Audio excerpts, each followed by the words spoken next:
Mike Jeffries and the Charlotte Independents return home to the Sportsplex at Matthews after a bit of a stumble at Indy 11 at Lucas Oil Stadium to take on none other than Nashville Soccer Club in what should be a heated midweek Eastern Conference clash. Good evening, everybody. Tyler Terrence along with the incomparable Matt Stubbington. And Matt, the Charlotte Independents are hosting a Nashville side that's coming off of a very strong 0-0 draw against FC Cincinnati. 9 clean sheets on the season for this Nashville defense. Matt Pickens responsible for all 9 of them.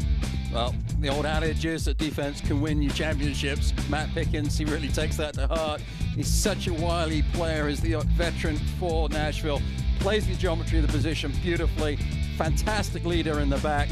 Just a tremendous player to watch and a fantastic goalkeeper. And this draw against FC Cincinnati was off the heels of a 3-0 drubbing of Atlanta United 2 and in front of more than 18,000 at First Tennessee. And for the Charlotte Independents, Matt, it's been almost a month since somebody other than Jorge Herrera and Cordell Cato have scored, but this is the leading scoring duo in the United Soccer League. Well, talking about the wily veteran on the other side, but there's one right there, Jorge Herrera. He's just a tremendous player, has that knack for scoring goals, and now he's got a partner as well with Cato. And what a fantastic finish that was. Just pure power beating the goalkeeper, Fitzgerald. And just a tremendous pairing. If you can work together, you can get the job done.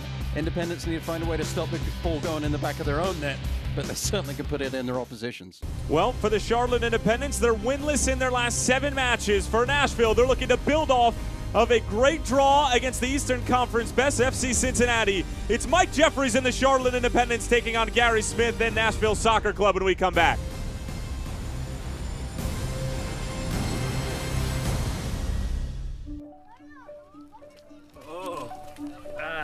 I don't have my wallet, so. Perfect. You can send a digital payment. I don't have one of those payment apps. Perfect. You have a US-based bank account, right? I have Wells Fargo. Perfect. Then you should have Zelle. Perfect. Perfect. The #1 mobile banking app just got better. Does your coach use Zelle too? Of course. Another way we're building better every day.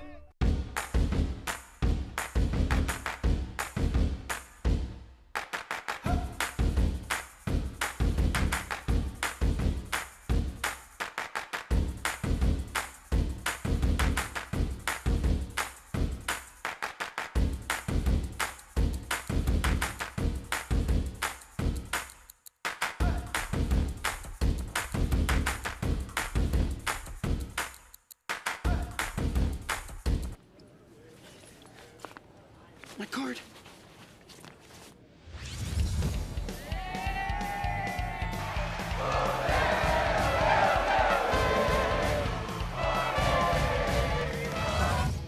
Misplace your debit card? Turn it off with your app. Excuse me, my card, This one's gotta be yours, right? Yes. And turn it on when you find it.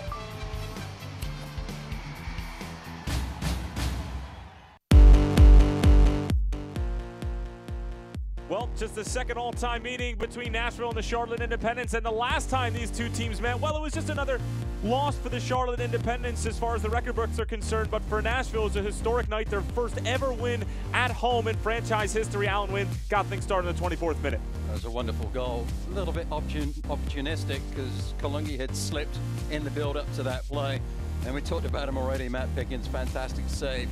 Could have been 1-1 at that point, but in an even game except for the score line, it was a moment of magic that separated the two teams, and then the icing on the cake, the cherry on top, was this long clearance from the goalkeeper and then put away by Mensah right at the death, and really epitomizes a lot of it. Some of the things that have been going on with the Independents, just haven't finished the game strongly, had a little bit of bad luck, not able to finish some of their chances that were given, and it was a 2-0 win to Nashville on that night, and the Independents will want some revenge after that performance. Well, that game was a long time ago, and you could tell it was a long time ago because players were wrapped up in gloves and Under Armour as we're in the dog days of July now, and both teams have evolved immensely, as both coaches alluded to us in our conversations with them midweek. And for the Nashville Soccer Club and Gary Smith, this is how they're going to line up. Starting lineups brought to you, as always, by Novan Health. And Matt Stubbington, Brandon Allen, Lebo Maloto, I mean, there's just a ton of talent up front, and Matt LaGrasse, Michael Reed running things in the middle of the park. They do such a good job of marshalling the engine room in the midfield, and Akin Yodi is a tremendous player as well. And then the three defenders, anchored by Liam Doyle, playing in front of Matt Pickens. It's just a strong defensive lineup and tough to break down. And on the other side for Mike Jeffries and the Charlotte Independent side, who is winless in their last 7 matches. They've been riddled by injury at the back in the middle of the park, but they're trying to find some sort of recipe to be able to get on the right side of the win, loss, or draw column, that is. It's got to have some balance in that lineup, and you got players. Duckett is out with suspension. Joel Johnson is back on the right side, and then also you've got the talent of Alex Martinez in the midfield to try and spark something going forwards in conjunction with Herrera and Cato. Donnie Smith still serving his suspension. This will be the last game that he's suspended for his forearm shiver against the Tampa Bay Rowdies on Max Lakowecki, and Jorge Herrera is the all-time leading goal scorer in the history of the Charlotte Independent. 61 goals in his United Soccer League career. He is 6 off of the leader, and that's none other than Dane Kelly, who was with Reno 1868 last year, was the Golden Boot winner, and now is with the Richmond Kickers on loan from DC United. As we are officially underway here at the Sportsplex in Matthews, Tyler Terrence along with Matt Stubbington. Glad to have you with us for this midweek clash between the Charlotte Independents and Nashville Soccer Club. Charlotte winless in their last 7. Nashville coming off of that draw against FC Cincinnati. And that also includes a win against Atlanta United 2 in their last 2 matches. And for Charlotte, this has been a stretch that Mike Jeffries and company want to put in the rearview mirror as quickly as possible. But obviously still sounding very confident. During our midweek conversation was Mike Jeffries. Has a lot of faith in this club and a lot of tough games coming up. Playing 4 of the top 6 teams in the Eastern Conference,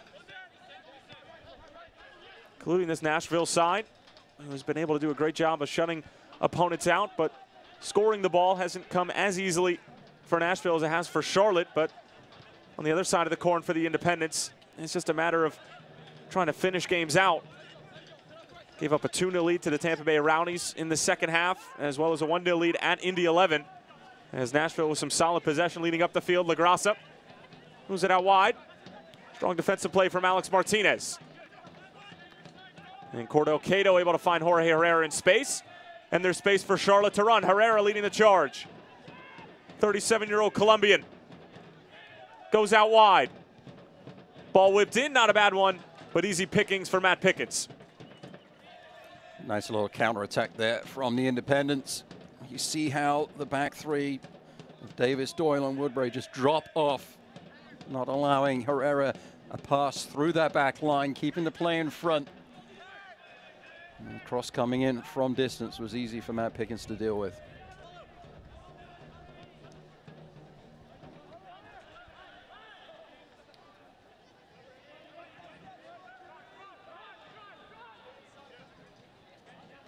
Now it's Nashville on the move. Brandon Allen, acquired from the Bethlehem Steel midseason. Good ball in for Maloto, along for Allen, but shielded off extremely well by Joel Johnson. They're certainly glad to have Johnson back, as he was suspended during that Tampa Bay game as well. A yellow card for time wasting, and then a few minutes later, a yellow for dropping Leo Fernandez, and this is exactly what Johnson can provide for you at the back. Just the fleet of foot of Johnson there. It was great work from Allen. Movement off the ball was very, very good. Trying to find a way through their back line, but just the speed of Johnson getting goal side. One of the more prolific goal scorers in the United Soccer League over the past few years. Brandon Allen was part of that New York Red Bulls 2016 USL Cup Championship team. LaGrassa.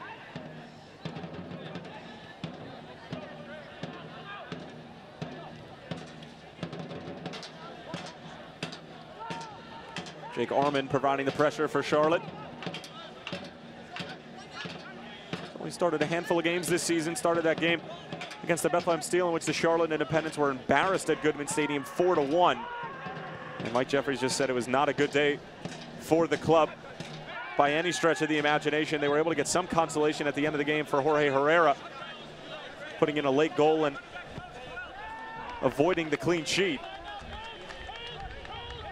obviously responded nicely for the first half against Indy 11, and Mike Jeffries was happy with the way that they managed the game in the first half, but it got away from them in the second, which seems to be somewhat of a recurring theme as of late. And it's something that the players will start to key in on, the coaches will start to key on it as well. Obviously it needs to be addressed, but it's so difficult to focus on something that is negative and not have it become a load that you're carrying with you and making life difficult for you, so you're not able to perform and relax. You get that the goal advantage or the 2-goal advantage, and then all of a sudden you start getting tight because you're worried about giving it away. You have to make sure that within the framework that Mike Jeffries has given you, you still are able to get the job done and have confidence in yourself and your team around you that you won't keep making the same mistakes and finish the performance out. Well, the good news for Charlotte fans is that the panic button doesn't exactly need to be close by. Even though they're below the cutoff line for the playoffs, sitting in 9th place, Penn FC has strung together a really nice stretch of games. Charlotte right now sitting in 9th on 24 points, but a win and they're level with Nashville in 5th place. That just goes to show how jumbled the middle of the table is in the Eastern Conference. And, you know, while we do like to talk standings as we've gotten to this point, you know, it still is extremely early, but we're basically past the midway point. If there's a time to get points, especially for the Charlotte side and even for Nashville, if they were to drop a couple of games, they could very well be in the same position that Charlotte's in now. I mean, the time is now. There's always time to get points, but at this point, the identity of each team is basically found out. Charlotte's been struggling with injuries, but it's July 11th. It's now or never. Absolutely. It's time to make sure that you are in position to make the playoffs. You can't win the conference right now, but you certainly can play yourself out of it and make sure that with good performances that you stay in and around the cut line, so to speak. If you're able to do that, then you stand a good chance. And Charlotte Independence last season, they were leading the division and then some bad results, and they finished the season last year with 5 losses. They just slid down the table. It's something that Mike Jeffries will not want to repeat today, this year. Cato trying to slide it through for an on-rushing Sam Vines. One by Kevon George.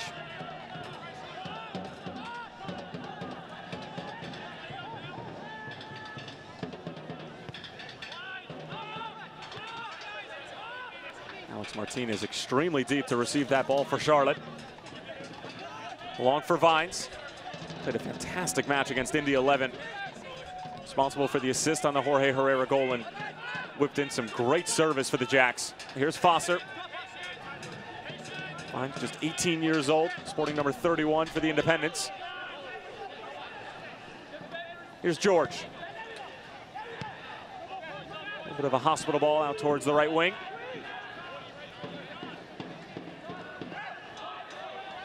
Johnson, beautiful nutmeg. Still with it. It's cleared away. London Woodbury, who was able to break it up for Nashville, but a little more than 7 minutes in. Pretty solid movement up top from Charlotte. It wasn't bad. It seemed like there were some chances that they could have played the ball into Martinez's feet, but chose not to use number 23. Felt like they could have played a little bit more simply than they did do. In the end, it was Joel Johnson's skill that kept the opportunity alive. Fans, can you guess who will score the first goal tonight? Be sure to fill out the Guess the Goal entry that's on Kumara. the game program. And then Looking for an option, had his guest palms up. stand located near the main entrance. If you guess correctly, you could be going home with an autographed Independence jersey. Woodbury. That was 3-back system for Gary Smith.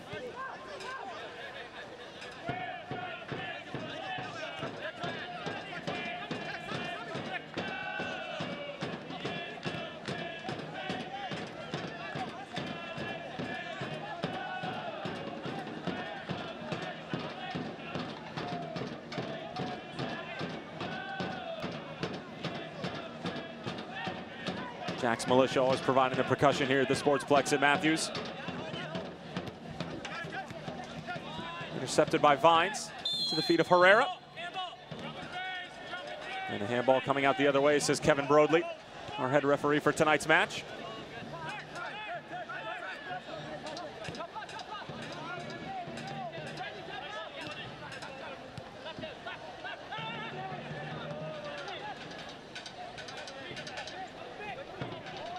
Gary Smith did have a feeling it was going to be a chess match in the early stages of this game. And his quotes leading up to the fixture, saying how big of a field Sportsplex at Matthews is and how the Charlotte Independents love to play possession-based football, and this field certainly suits that. Let's get a look at the Jacks Militia. Jake Armand, out wide for Johnson, working on Justin Davis. Delivery blocked by Davis. Eventually cleared away by Liam Doyle. You're seeing both teams do a really good job getting behind the ball defensively. Good team shape. Makes it very difficult to break down. And when that ball is played long, players like Liam Doyle can just drop off. He gave a throw in away to the Independents, but still, the back three dropping off together. Nice skill from Maloto. Maloto. Kimura. Working on two Independence defenders.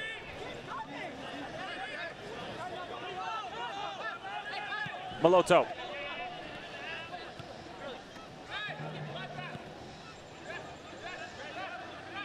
See the Independents, everybody behind the ball, shifting together, trying to close down the options. When you win it, you've got to find a teammate so you can spring the offense.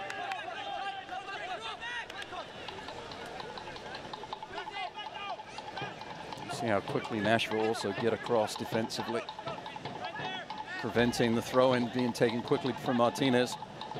And then a little bit of gamesmanship, pulling the ball away so Vines can't get to it. Cato was stripped initially. George able to win it for Charlotte in what would have been a dangerous area to give it away. Jordan going over the top, putting pressure on this Nashville back line, but handled brilliantly by Justin Davis, Liam Doyle, in this Nashville back line, which has helped Matt Pickens in their efforts. Second most amount of clean sheets in the United Soccer League. Matt Pickens is tied with Dan Lind, as we're going to have a free kick in favor of Charlotte. Jorge Herrera took a knock to the noggin. Kids, join the Junior Jacks Doyle there, big tall chap over the top of Herrera. Members get access to exclusive team events. Strong challenge. You see those arms from Doyle into the shoulder blades of Herrera. That's an easy call for Mr. Broadley. And Jorge Herrera, one of the more classy gentlemen in the United Soccer League. Rarely see him get into a tussle with anybody. And able to make amends quickly with Doyle. Fosser went along for Alex Martinez, but those two not exactly on the same page. And Nashville trying to take advantage on the counter. It's intended for Allen, and Jordan will go all the way back for Andrew Dykstra. That's a real shame on that, because Kalungi had made a wonderful run on that free kick and was getting ahead of steam up towards the penalty spot. If the ball had been served in, he would have had a free header.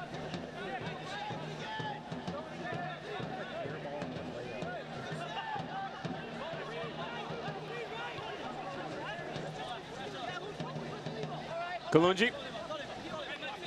Jeffries wasn't exactly sure whether or not the veteran from Uganda was going to be able to go for this match.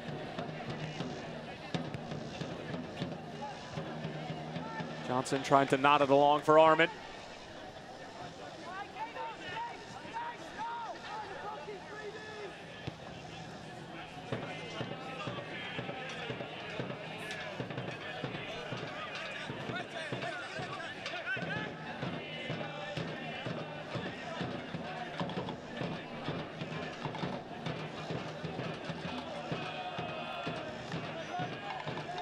Patient from Nashville. Almost 11 Charlotte players behind midfield.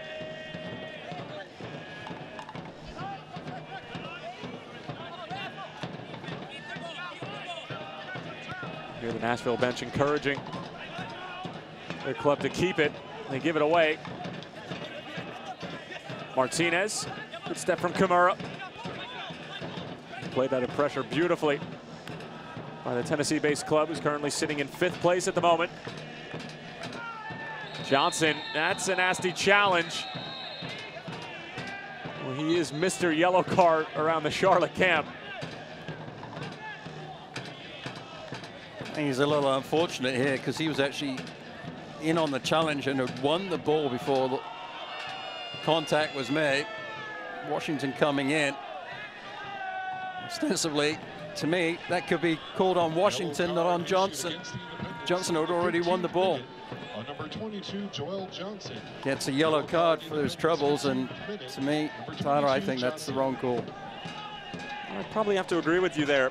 And for Joel Johnson, it's another yellow card in a new cycle of cards, as he would have served a suspension regardless, as the Jacks militia was not exactly happy with that call either. He got a yellow card for time wasting against the Tampa Bay Rowdies. That would have been his 5th, but then ended up getting another yellow card for a challenge on Leo Fernandez, so he would miss the next game anyway. As a coach, you always hate players to get the silly ones, time wasting or dissent. That one, I think Johnson's a little hard done by. Johnson issued the first mustard of the game. No more than 15 minutes in.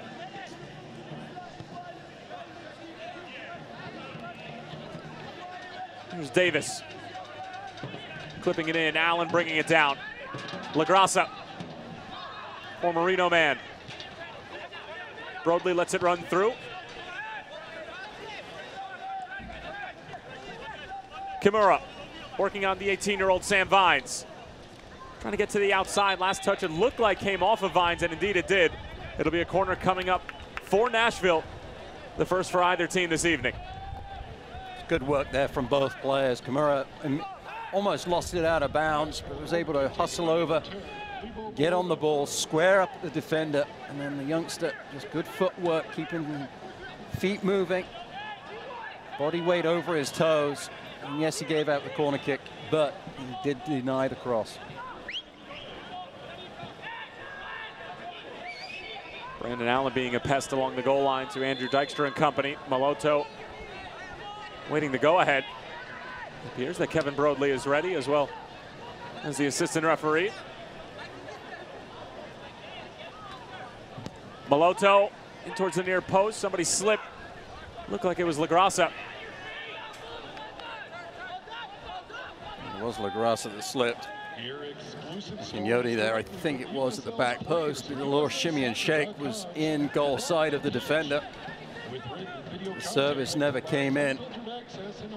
Joe Johnson in the picture, he was probably a little bit nervous for a second there. And he was making his case to Kevin Broadley even before there was a call made. But Johnson's so important to this team. He's only come off a couple of times this season. Obviously, once when he was forced off against Tampa Bay. But before that suspension, started and played in every match for the Charlotte Independents as Kevon George is fouled.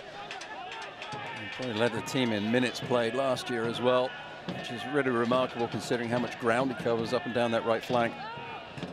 Finalist for defensive MVP in the United Soccer League a year ago. The Charlotte Independents side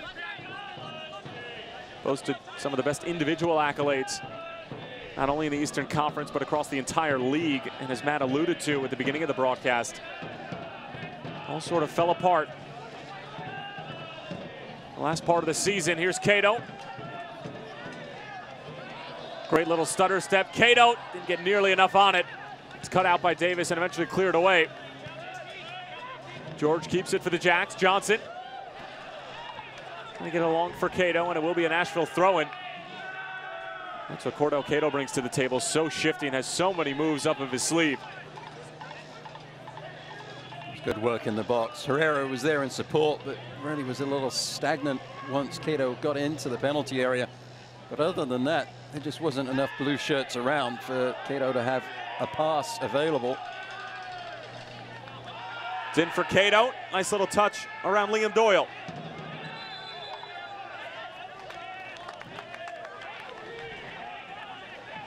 And Cato has won a corner kick for Charlotte.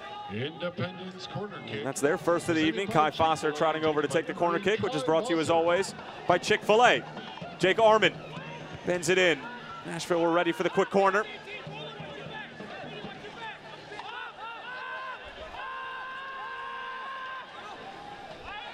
Nashville really trying to push their line forward, and Sam Vines forced to go all the way back for Andrew Dykstra.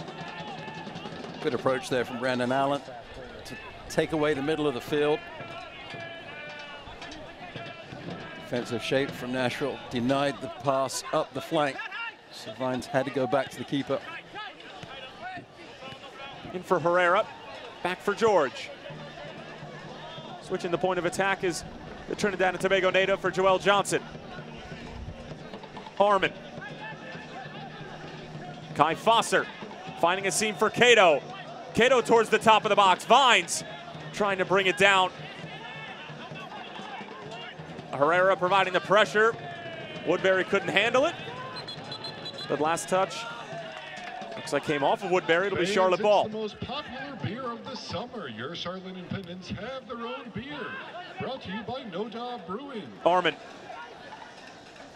You can enjoy 1775 Veteran Foster. tonight's game. You can also Joel visit Johnson Jack's finding House space on the right Soccer flank Bar again. near American Legion Johnson Memorial bending it in, Stadium. hoping for Herrera. Or stop by No Job Shouts for a Brewing. handball. Get your pints Not today. given. And Nashville going to try to play out of the back. Sam Vines able to win it back. Alex Martinez collecting. Foster again. Out wide for Joel Johnson again.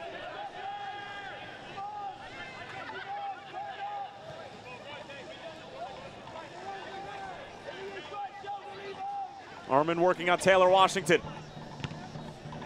Able to win a corner kick. That's what I like. Get your head down, drive to the byline. Maybe you get the cross off, maybe you don't. Generally, the worst thing that will happen is you'll win a corner. Good job, Mr. Arman. Thought Reed was a little lucky there. It did look like the ball hit his arm on that ball that came in.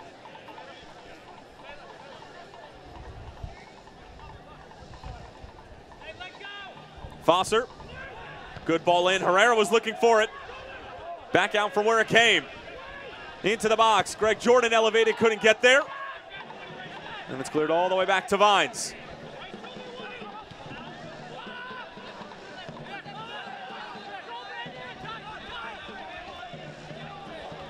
Martinez letting the ball do the work around Allen, trying to slot it through. Cato will pick up the seconds, but it's offside. That must have been a really close call, because I thought that Kamara had done a great job getting back defensively to stop Cato getting onto that ball. Nice work from Martinez to turn Allen and try to thread the pass through the channel.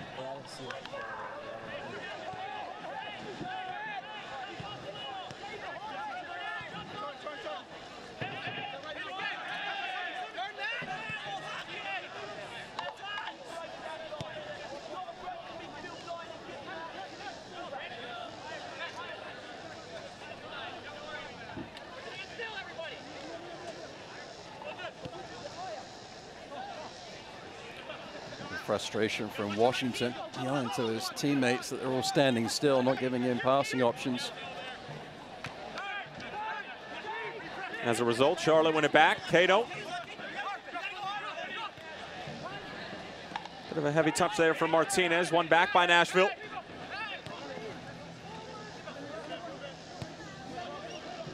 Doyle along for Davis.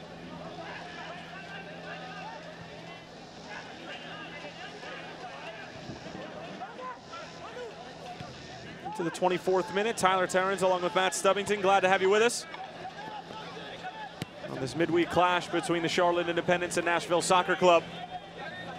Charlotte unbeaten in their last 7. Nashville coming off of an impressive draw, albeit at home, against the top dogs of the Eastern Conference at the moment, FC Cincinnati. So far, it has been Charlotte on the front foot. Nashville have really not been able to muster up much.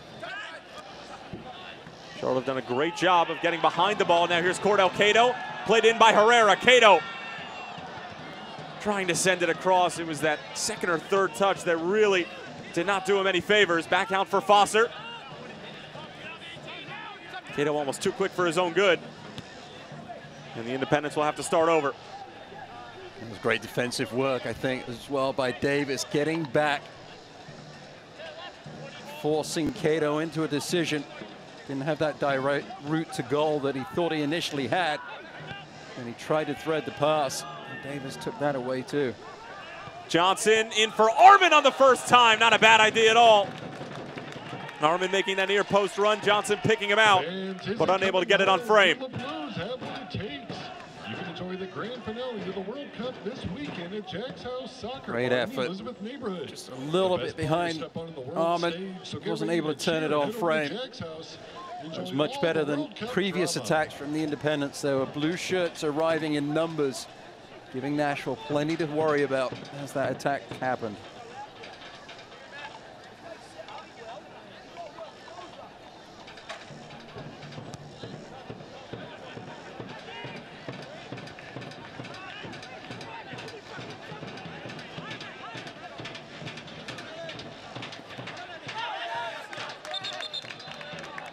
Well, with temperatures hovering around 95 degrees today in the Charlotte-Matthews area, we are going to have a hydration break in the 30th minute.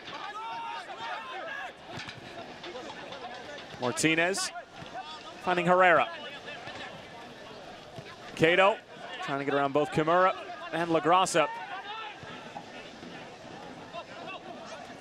Good hustle from Cato, just forcing Nashville in a negative fashion. Cato had seen that Martinez had continued his run down the left flank, tried to force the issue, but Kimura, who's played pretty well in this first 25 minutes, was able to stop that pass going through the back line as well. It's interesting to watch Akinyunde and Reed. They both try and occupy that space, either just in front of the front players for the Independents or just behind. But as yet, you see Reed receiving the ball now. He hasn't been able to receive the ball on the half turn to get the ball forwards into Maloto and Allen. Sometimes it's difficult to tell, but not tonight, especially with some of the reactions of the likes of Justin Davis. It does look extremely stagnant for Nashville in the middle of the park. Now starting to garner a little bit of momentum. Allen, Maloto.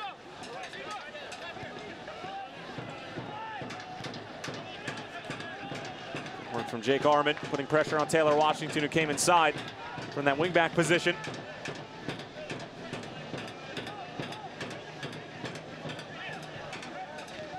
Maloto's coming deeper and deeper to receive the ball because he's not getting the service. He needs to have some more industry in his run going forwards. Here's Reed. Allen lets it run through and thumped away by Sam Vines.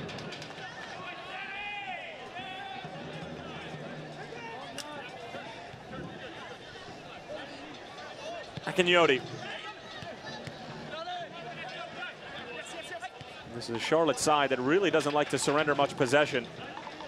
Mike Jeffrey's teams love to hunt the ball, especially in this part of the field. Nashville playing out of the pressure nicely. Great team football from this Gary Smith club. Davis trying to find Washington. It's Arman who comes away with it and able to draw the foul. Jake Arman, the youngster, has put together a solid performance so far and really has the best chance of the match for this Jacks. Communication from George telling everybody to settle down a little bit. The Independents are doing a good job of shifting laterally across the pitch, taking away the passing options for Nashville going forwards. Even though it was good possession from Nashville, they still are not able to get an entry pass into the attacking third. LaGrassa.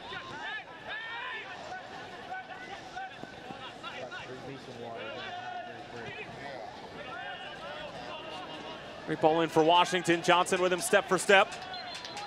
But the ball did travel over the line. There's a look at the short sleeve button-down king of Matthews. Mr. Mike Jeffries, 1983. Mac Herman winner at Duke University. In his junior season, partook in the most epic national final in NCAA history, 8 overtimes with Indiana University. As his side moving forward with some pace, Martinez trying to slip it through for Cordell Cato. Martinez winging it back. LaGrassa fouling him. It was more of a tactical foul than anything because Martinez was in on goal if it wasn't for the foul. And now a dangerous free kick coming up for Charlotte. As Gary Smith will have to watch as Jorge Herrera lines this one up. And it's from a similar distance that we saw back on April 7th. Pickens was able to make the save.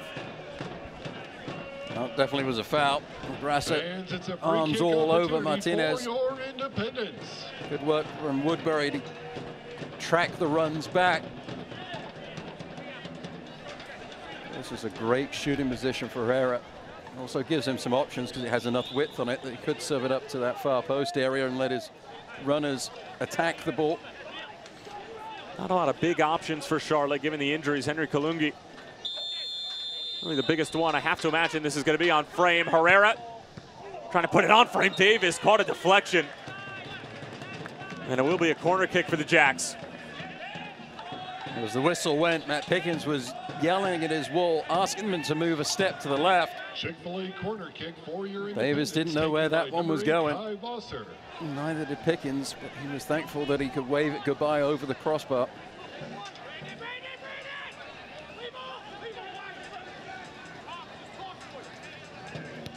Corner kick whipped in. Not a bad ball. Won by Liam Doyle. Herrera trying to win it. Maybe it went down a little bit too easily. Didn't interest Kevin Broadley enough for a foul.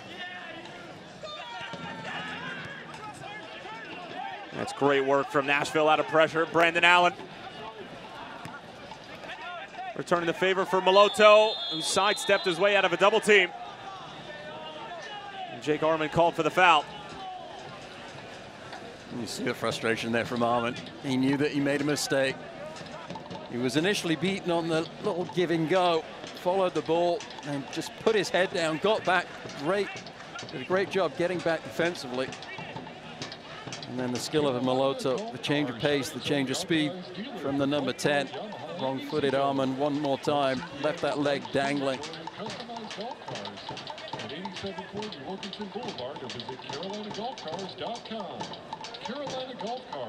There's Arman just following the ball. There's the head going down, the good hard work. Gets in good position. And there's the change of pace, the change of speed, and the frustration. Dykstra able to claim it. Going to spark the counterattack the other way. Good distribution for Herrera. Doyle nipping at his heels. And Herrera gets it away just in time as Maloto was there as well.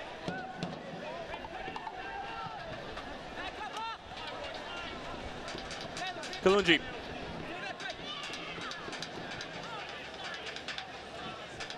Swiss native Kai Fosser.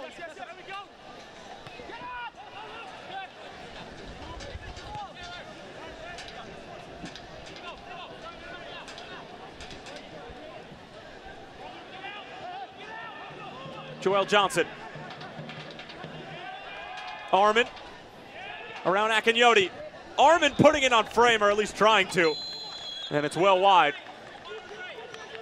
And that's going to do it for the first 32.5 minutes or so. We'll have our hydration break in the first half, says Kevin Broadley. 0-0 between Charlotte and Nashville.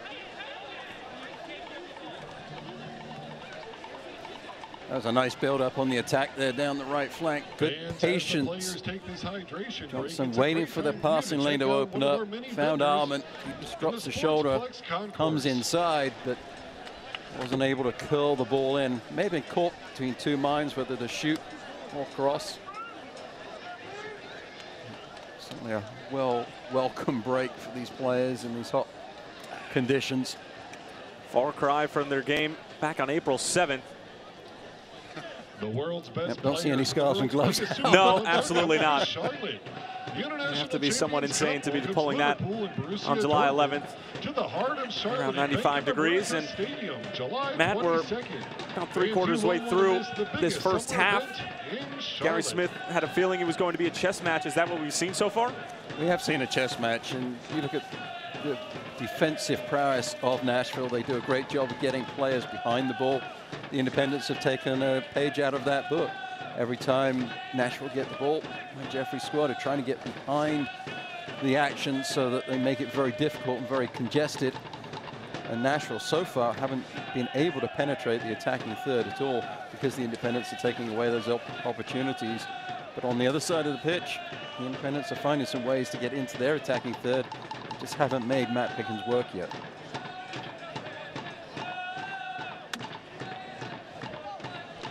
See that graphic there from Nashville. Only 6 road goals in the United Soccer League. They just enjoyed a 4-game home stretch where they were able to get 8 points. Well, they're not a team that scores a whole heck of a lot. They only have 17 on the season. It's their goal against average in those 9 clean sheets. Only 10 goals conceded. Excuse me, that was 7 points on their 4-game home stretch. They had that 2-0 loss to Indy 11 on the USL Game of the Week. It was a rather lackluster performance, and I think that Gary Smith would be the first one to tell you that. Charlotte has had some success in the first 45 minutes this season. Most of those goals, however, coming in the earlier stretch of the season. Foster.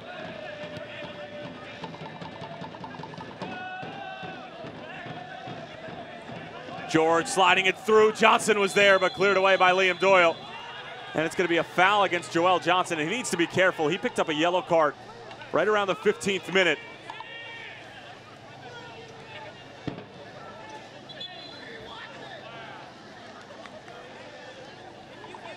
Just wasn't able to break down and stop his momentum going into Doyle. You're certainly right. He does have to be aware of the situation. A team that's struggling in the Independents of late. They do not want to have a star right fullback going off with a double yellow tonight. They want to finish with a full complement. They finished with 9 players in that match against the Tampa Bay Rowdies, in which they saw a 2-0 lead dissipate in the last 25 minutes of the game or so. Donnie Smith sent off with a straight red. Joel Johnson, 2 yellows. This goes out wide for Kimura. Slides it in. Great ball. LaGrassa. Blocked by Kalungi. Sent back in. Top of the box. Akinyoti. Kimura, a couple of side steps. Bending in towards the far post, but too high for everybody. And a goal kick coming for Andrew Dykstra. You see Martinez asking where was the cover. He put Washington's head down. Was beaten to the inside, but there was no cover and balance to the defense. Though, in fairness, Martinez, who fell asleep a little bit, didn't react very quickly to the initial pass down into the byline area. Just got to have your head on a swivel. I'm sure that you're tracking those runs as a midfielder. It's so tough to do. George challenges the header, enough to at least bother Akinyoti in the middle of the park.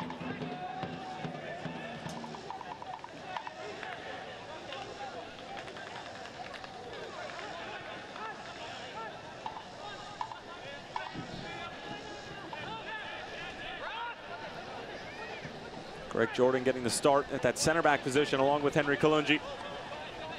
And given how thin they are, the likes of Javon Watson,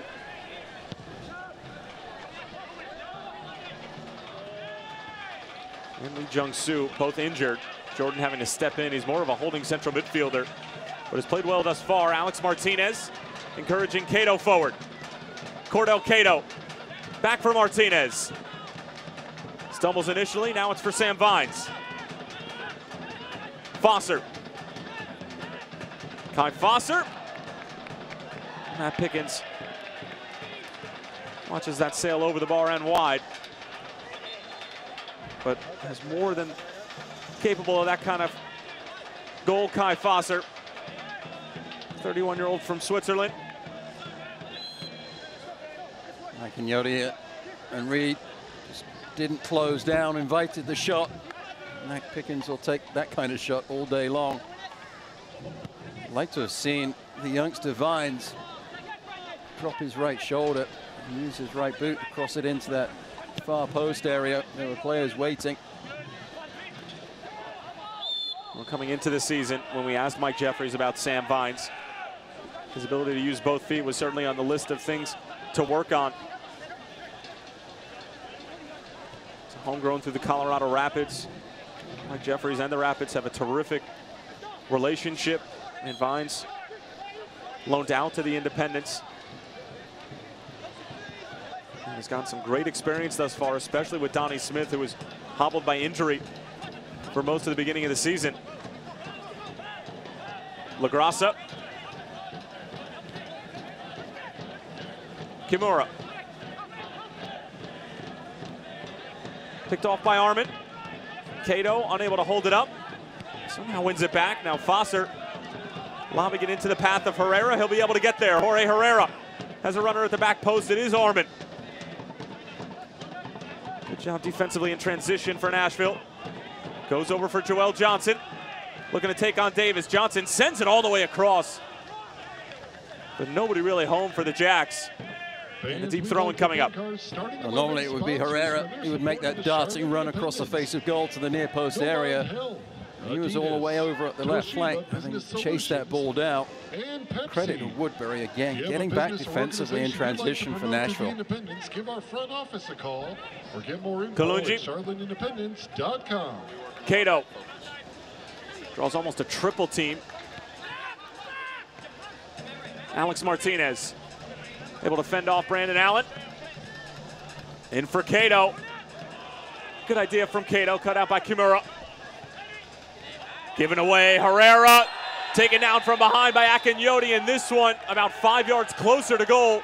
Herrera is asking for a card. That one was much more cynical than the Joel Johnson foul in the 15th minute. But Kevin Broadley keeping the cards in his pocket for the moment. He might have thought about it, except for the players asking for it. Akinyodi, silly foul. Players in front of Herrera were in good defensive position. Free kick opportunity for your Charlotte Independents. Jorge Herrera currently in a 7-way tie for the Golden Boot in the United Soccer League. He's got 9 goals on the season. Tied with Carlton Belmar, Cameron Lancaster, Atula Garrett, Cameron Iwasa, Daniel Rios, and Thomasina Voltson. Could he be the first this season to reach double digits? Jorge Herrera. Oh, it's a terrific save from Pickens. Cato sends it back in, and it's George who thumps it home. Kevon George gives Charlotte the lead right before the stroke of halftime. Pickens' save is null and void. George with the tally, and the Jacks are off and running. It was a well-taken free kick. There wasn't a lot of power, but the placement was impeccable. Really challenged the goalkeeper. Footwork was good. Lovely save. And then just putting it back in the mixer was Cato. And there was George. Lovely technique on the volley. Just gets up high. Up on his toes, driving it down. And Pickens is furious, and he has every right to be. Left out to dry by the defense. They didn't track the runs coming through the center of the penalty box. George, no mistake. What a great time to score a goal. For Kevon George, it's his first goal in a Charlotte Independence uniform. For Cordell Cato, another assist added to his nice resume at the halfway point of the 2018 season. And the Charlotte Independence with a much-needed goal right before halftime.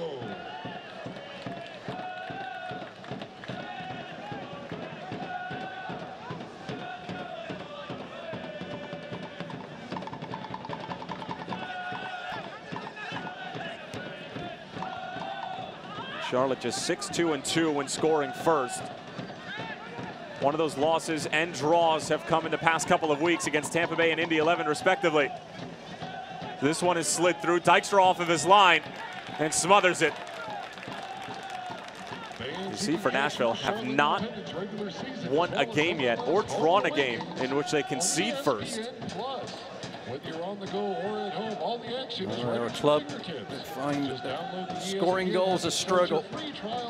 17 on the season. So if you do have your worries about scoring goals and you go behind, it puts a little bit more pressure on you. Silly fouls like that from Kalungi will make life a lot easier. He's got to make better decisions as a defender. Ball's at the halfway line. It's going away from your goal. You don't need to be shoving Maloto in the small of the back. Brandon Allen checking in.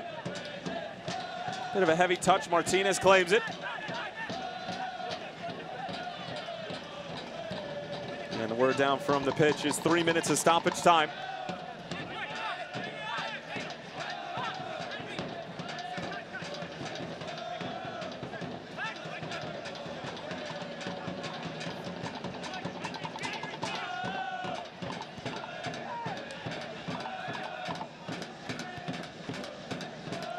Doyle curling it along for Washington.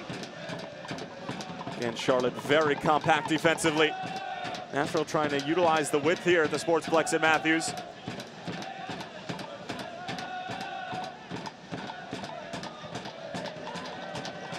Armin looking to send Cato on his way. Cordell Cato will have to meet Matt Pickens, who sends it into the Jacks militia. Beautifully timed run there from Cato, all over the top. Nashville keeping that high line as they try to get things going forwards. Pickens was well aware of the danger of Cato coming into his defensive third.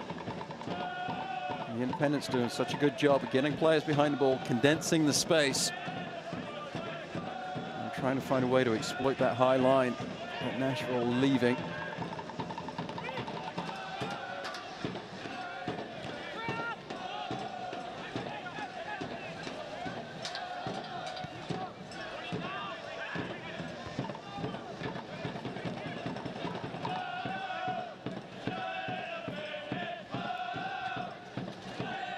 Washington in for Maloto, looking for an overlapping Justin Davis, and Greg Jordan able to win a goal kick for Charlotte.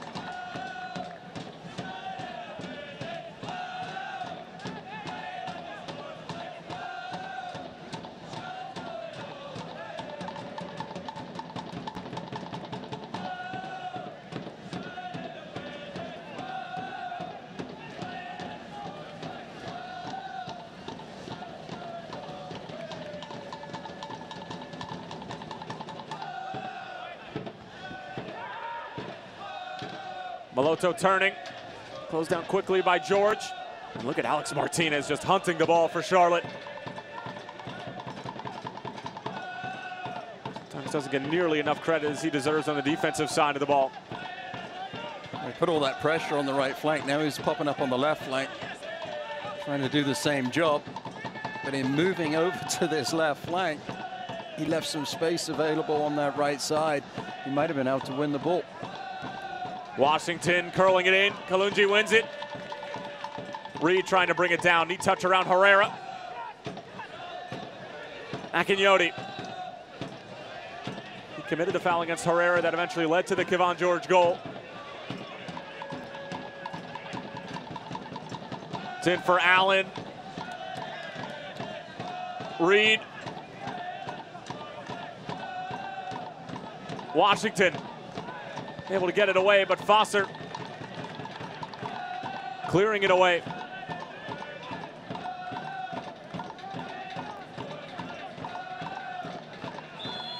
And Kevin Broadley brings the first half to a close, and it was Kevon George in the 42nd minute by way of Cordell Cato.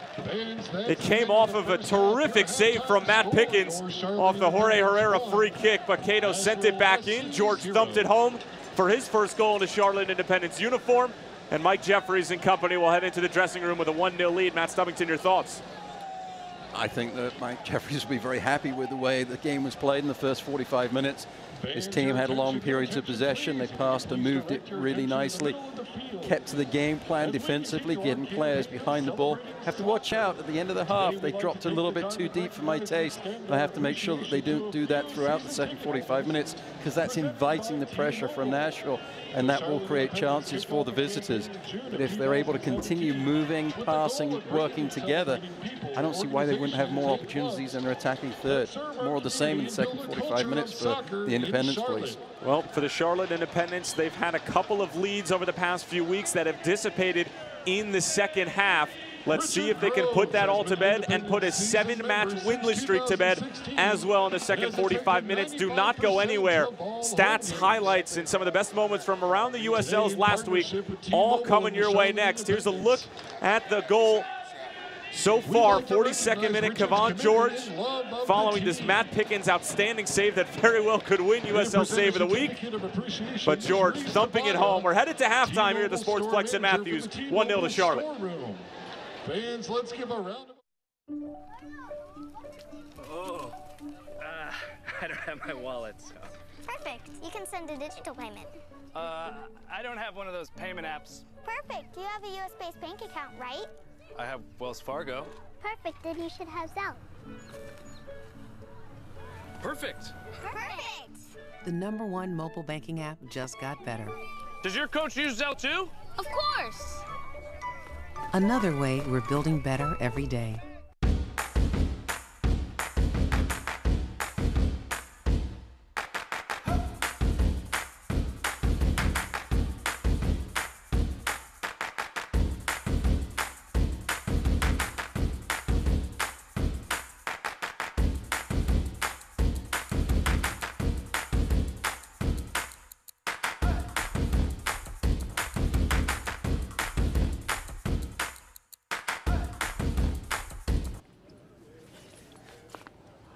Tarjeta.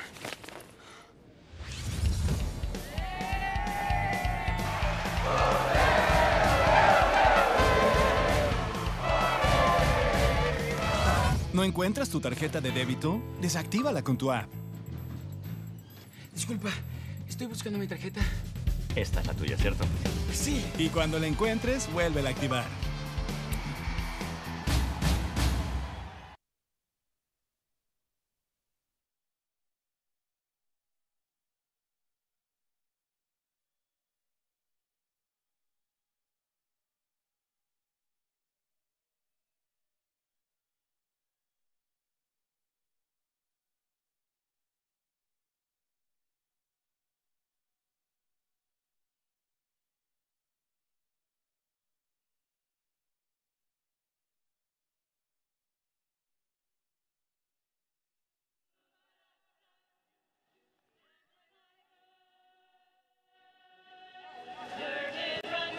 It's the first time since June 16th that somebody other than Jorge Herrera or Cordell Cato have scored a goal for the Charlotte Independents, and his name is Kevon George, and he hails from Trinidad and Tobago. He was able to get up the score sheet in the 42nd minute, and that's why Charlotte have a 1-0 lead here at halftime of the Sportsplex in Matthews against Nashville SC. But Charlotte Independence fans, you know all too well over the past 7 games where you have not won a game that leads have sort of dissipated. 3 out of those matches they've led and then eventually drawn or lost. The most recent chapter of that story was against Indy 11, and it's a tough task, especially on the road like a place like Lucas Oil, but they played so well in the first half, and Mike Jeffries was not happy with the way they managed the game in the second half.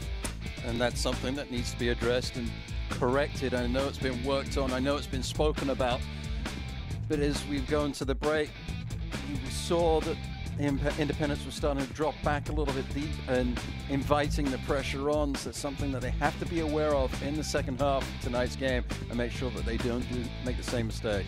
And the next up match for Nashville Soccer Club, they're going to be at Ottawa, part of this little 2-game road trip after a massive 4-game homestand in which they went 2-1-1, and they're going to take on an Ottawa side that started off the year not looking too hot, but Adonijah Reed, Kevin Oliveira, and Nikola Popovic in his first season with the Ottawa Fury.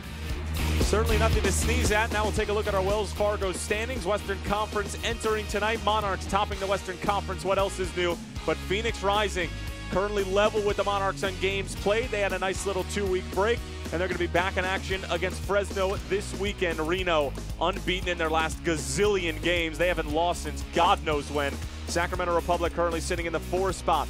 And in the Eastern Conference, Charlotte currently on the outside looking in as far as the playoff picture is concerned, but one win and they're level with Nashville in 5th place. And it's only going to be goal difference that will be the difference between the two teams. So it's a huge game tonight. And you look at the top 3, Cincinnati and Riverhounds, they're trying to run away and hide. Louisville City, they had a really tough month of June. We're talking about Charlotte Independence and how they were winless.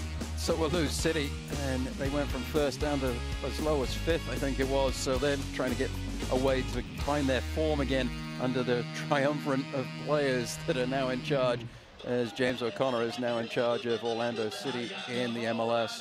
One of those players who's in charge is Luke Spencer, George Davis IV, as well as Paolo Del Piccolo, and they're going to all try to help this Louisville side to the top of the Eastern Conference once again, but they're going to have to deal with the likes of Charlotte and Nashville throughout the rest of the season. Charlotte and Nashville 1-0 at the half in favor of the Jacks. Kevon George with the lone goal in this one so far in the 42nd minute. And when we come back, we'll take a look at some of the mid-season nominee awards. Let's take a look.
Some terrific nominees for midseason awards in the United Soccer League. Remember, you can go to uslsoccer.com and vote for who you think deserves some of those prestigious awards. And we'll take a look at the USL Game of the Week schedule and a big one coming up. Queen City Cup, Matt Stubbington, FC Cincinnati and the Charlotte Independence. The last time that they played, it was right here at the Sportsplex in Matthews, and Charlotte came away with a massive 3 points. It would be a massive 3 points against Cincinnati, and if you can get it on the road and nip it in that atmosphere, it will be even bigger. It will be a fantastic game, a fantastic atmosphere. For me, a must-see. And then San Antonio FC will play host to Luke Vercoloni and Colorado Springs Switchbacks July 25th. Tampa Bay Rowdies, who are currently struggling at the moment, to put it lightly, will host Charleston Battery of Tulaguera in one of the 7 players who's tied for the USL Golden Boot at the moment. And then St. Louis FC, new look Anthony Poulis side, will take on the Sacramento Republic. And Cameron Iwasa, another one of those players on that list as well. That'll be on ESPN3 August 15th at 8:30 p.m. And some of the news and notes from around this fabulous league. Hartford joining the USL next season, a side that, or a city I should say, that has been looking to get an outfit for a number of years, especially at Dillon, finally coming to fruition. Reno, we talked about them. They have just been on an absolute tear, unbeaten in their last 15 matches. It's almost half the season. It's a tremendous run that they're on, and you know, Phoenix and the Monarchs are trying to run away and hide, but Reno are hunting them down in the West. And it's just fantastic for the league that they're bringing in Hartford. I mean, the league just goes from strength to strength, and it's wonderful to see. And Tambakis earning June Save of the Month. North Carolina FC keeper who was part of that mad scramble at the end of that game against the Charleston Battery. 1-1, it went viral. It just seemed like a FIFA game at the end when nobody could seem to put the ball in the back of the net. But hats off to Tambakis, who comes away with a very nice award for the month of June. And when we come back, second half kickoff and highlights and stats from the first 45 minutes. Don't go anywhere. Oh, I don't have my wallet, so. Perfect. You can send a digital payment. I don't have one of those payment apps. Perfect. You have a US-based bank account, right? I have Wells Fargo. Perfect. Then you should have Zelle. Perfect. Perfect. The #1 mobile banking app just got better. Does your coach use Zelle too? Of course. Another way we're building better every day.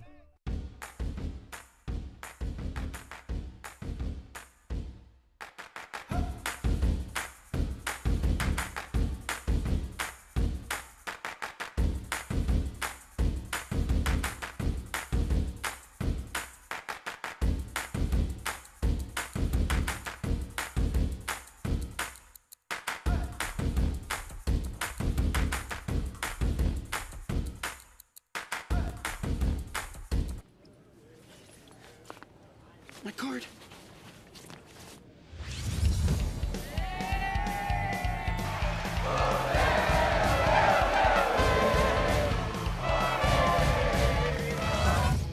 Misplace your debit card? Turn it off with your app. Excuse me, my card. This one's gotta be yours, right? Yes. And turn it on when you find it.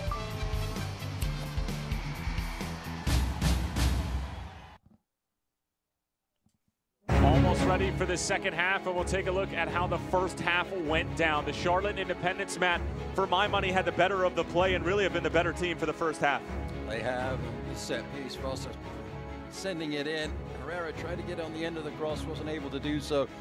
When the Independents have won the ball, they've done a good job of getting forwards. John Johnson finding the foot of Arman, but Arman couldn't turn that one on frame. And this was what led to the goal. A well-placed free kick. Save from Pickens, and then Cato just stands the ball up at the penalty spot. And there was George, to make no mistake, on the side volley. Just gets up above the ball, drives it down low, keeps it under the crossbar, touches the ground. Goalkeeper stands no chance.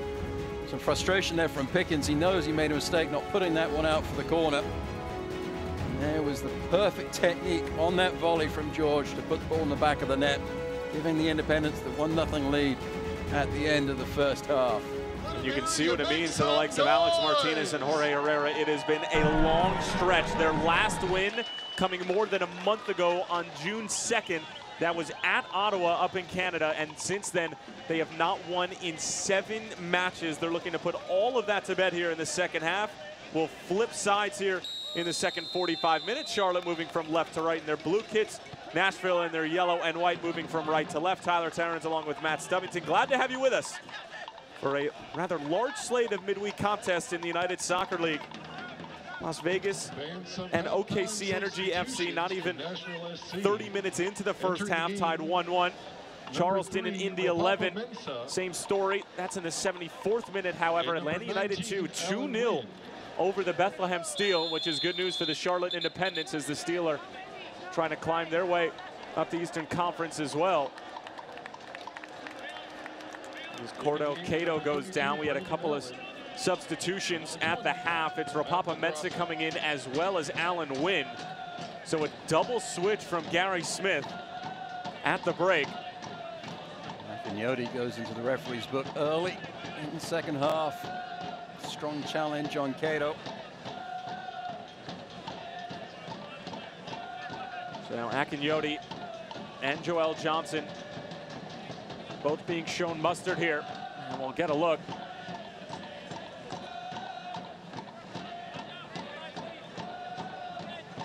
From that angle, didn't really see it, but it looked like it was a high arm from Akinyodi.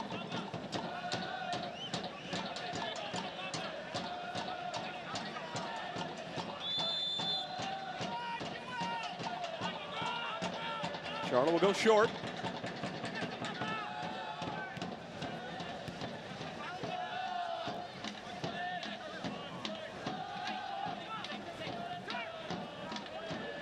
Dangerous ball in the middle of the park. Akinyodi gets a big toe to it.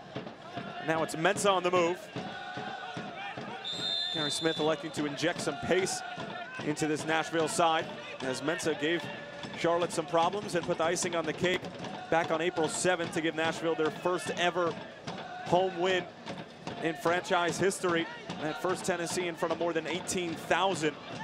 Scored in the 91st minute, Mensah. Herrera flicks it over the top. Cato trying to get there.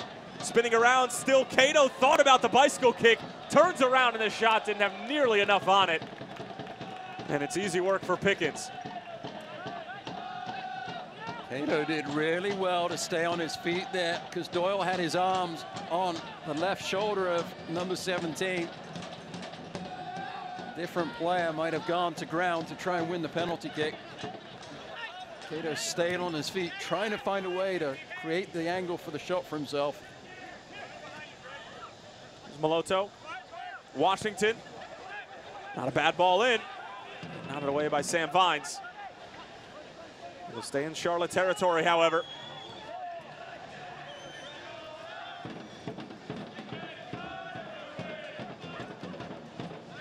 Ball in for Mensah, bothered by Kalungi. Alex Martinez in a little bit of trouble. Shows good skill to get it out, only as far as Kimura. Kimura dancing around George, good tackle from the lone goal scorer in this contest, but does concede a corner in the process. Kimura, one of the bright spots for me in the first 45 minutes for Nashville. Lovely change of pace there. Getting deep into the attacking third, trying for the cross. Nashville corner kick taken by George did a good job getting back on terms, deflecting it out for that corner kick. It was LaGrossa and Brandon Allen who came off for the likes of Alan Wynn and Rapapa-Mensah. And it was not one of Allen's finer performances in the first 45 minutes. LaGrossa didn't nearly get on the ball as much as I'm sure he would have liked to. Here's Moloto. Reed lets it run through. Washington blocked by George. It was a very nicely designed set piece, straight from the training ground. But Charlotte not fooled, and now it's Cordell Cato with acres of space. Cato just bullied off of the ball. It's terrific defending. And it was Reed putting in the dirty work. Great job from Reed, just dropping off enough, allowing the other defenders to come back and help out. And he did it several times in the first half. Woodbury getting back defensively, stopping the passing option from Cato, trying to find his teammate in the central area of the pitch. And then the positioning of Reed, forcing Cato wider. Nashville able to come back with the ball.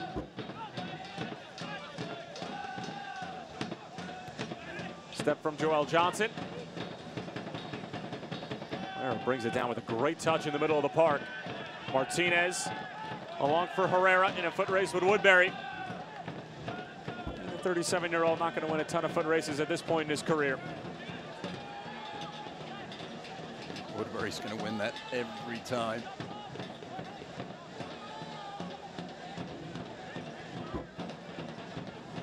And with Allen coming off, Gary Smith as you said, just trying to inject a little bit more pace up top. I thought Allen did a pretty good job of coming back to the ball, but at times he never really was able to get on the half turn. And combined with Maloto going forwards, that's why Allen's off, Spencer coming on, trying to stretch the back line of the Independents. Nashville were able to do that, deny the Independents the time that they need to get players behind the ball. Will open the game up.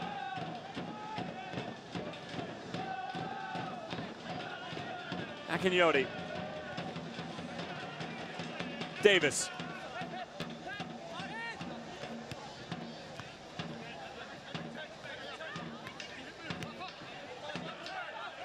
Mensah loves to post up like this. Along for Washington. Challenge from Joel Johnson. And it'll just be a corner, says Kevin Broadley.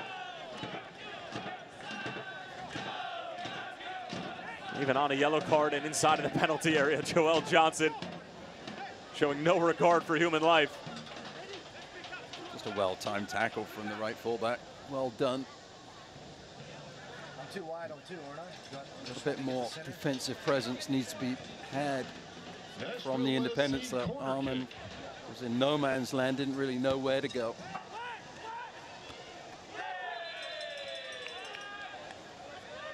Last touch looked like off of Henry Kalungi.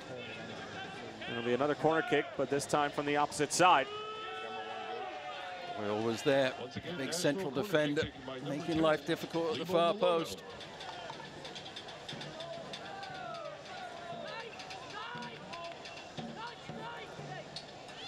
Johnson trying to clear out some space for Opapa Mensah. Quite the opposite. Outswinger, Doyle wins it. Foster not nearly enough on the clearance. Doyle sends it back in. Alex Martinez just helping it along. It'll remain in the Charlotte defensive third as they're struggling to get out of their own territory. I like that from Doyle, just no nonsense. Put it back in the mixer. Martinez did really well with that defensive header.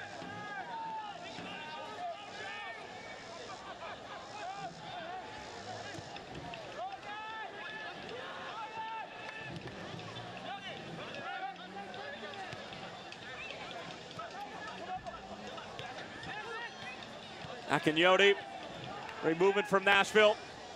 Washington wins the header. Maloto going for goal. Ambitious effort to say the least, but never troubling Dykstra in the end. Fans for the latest select products. Ambitious is probably an understatement on this effort. www.selectsportamerica.com. You can receive free Dykstra would have been very upset if he'd been beaten from there. At www.selectsportamerica.com. Sixth grade geometry was a long, long time ago, but I think they call that an acute angle. Take your word for it. It was a longer time ago for me than it was for you. Boy, I stink. I'm about to get ready to help my son Nathan with all of that stuff, and I'm not looking forward to it. You're complaining about your wrist hurting from all the baseball catches that you're having with him. Well, that's from Austin. That's from Austin, that's right. Making the all-star team. Shouldn't complain. Should do what my wife said and actually use a glove instead of trying to pretend I'm a cricket player and catch barehanded.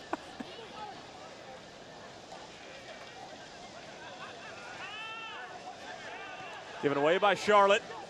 Struggling out the gates here in the second half. Two subs really making an impact in Mensah and Wynn. And Taylor Washington able to win another corner kick. Charlotte have really been on their heels. Well, the change of Mensah coming in has made a difference. Wynn as well. A little change of pace up top for Gary Smith. Also, the Independents are just dropping back too far defensively. It's not what they needed to do in the second half. Got to find a way to break this pressure.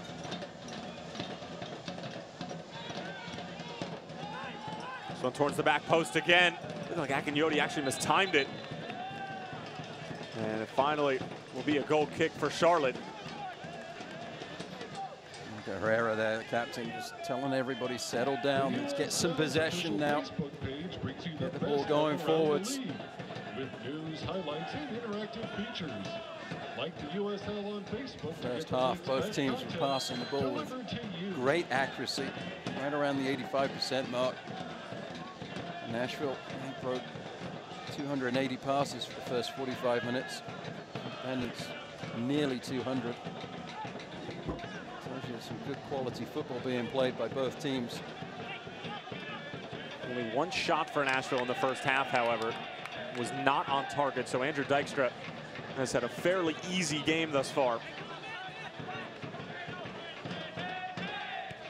Matt Pickens can very well have save of the week in his back pocket, but his side still ends up conceding the goal to Kevon George in the 42nd minute by way of Cordell Cato.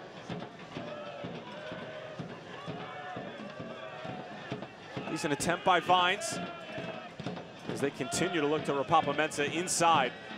I feel like they have a physical mismatch, as that's a nasty challenge. I believe it came from Woodbury. Kevin Broadley telling one of the 3 Nashville center backs to pump the brakes a little bit. What about that skill from Kimura down that right flank? Players going to the deck, finds one of them on the slide tackle. Kimura just dinks the ball over the on-rushing defender, finds a teammate. And Independence were able to win the ball in the end, get the free kick. Just lovely skill from Kimura down the right side. Fossa needs to find a way to switch the point of attack, though. Herrera fouled Kimura, 33 years old, actually 34, celebrated his 34th birthday back in May. He was born in Kobe, Japan. His last stop was at Tulsa a year ago. Played his collegiate ball with the Western Illinois Leathernecks from 2003 to 2006.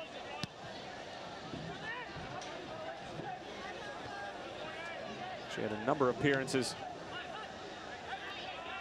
for Colorado Rapids. Of course, Gary Smith was a coach from 2008 to 2011. Given away, Washington finding Moloto. Out for Rapapa-Mensah. Mensah going for goal, blocked by Jordan and sent away by Kevon George. This just looks like a different Nashville team. In all fairness, it kind of is with the double switch by Gary Smith. Different pace up top is stretching the Independents out, making life difficult. Mensah again, looking to post up on Kalungi. With the wily veteran into the better of Mensah there. Woodbury. Good ball up the line. Moloto. Win. Taking it on the first time, slides through, and Reed is denied by Dykstra. The flag was up, however. Well, Nashville just oozing with confidence here. As we've almost reached the hour mark, Andrew Dykstra took a knock. Either the ball into the midriff or a foot into the midriff, but that was a fantastic goalkeeping from Dykstra. Combination play. Actually a foot from Reed, who went in on the shot. What a save. Had to be quick off his line, hasn't been asked to do much. When he was asked to do it, he made no mistake, even though the offside flag was up. There was a combination with Mensah, though, springing things forwards for Nashville. Doing his best Jordan Pickford impression. I had to do it.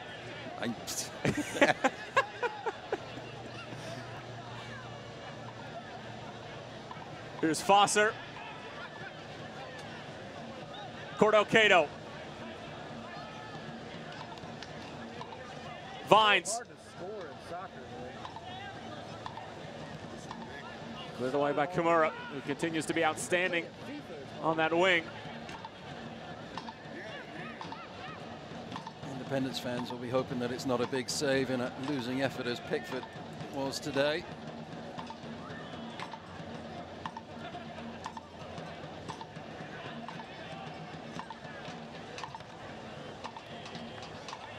Quite honestly, I'm surprised you showed up. I was already on the way to the games. I already had to listen to the game in the car, so. I mean, you were already planning your victory jig before the final whistle had gone. I was wondering whether I'd have to pull over or not, but I took a little pride in myself when I was okay. Thanks for lending me your shoulder, by the way.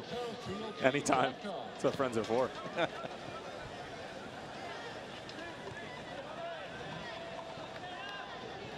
Woodbury able to get a header to it, and Charlotte will be able to claim possession in Nashville's defensive third, which we haven't been able to say much here in the first 15 minutes of the second half.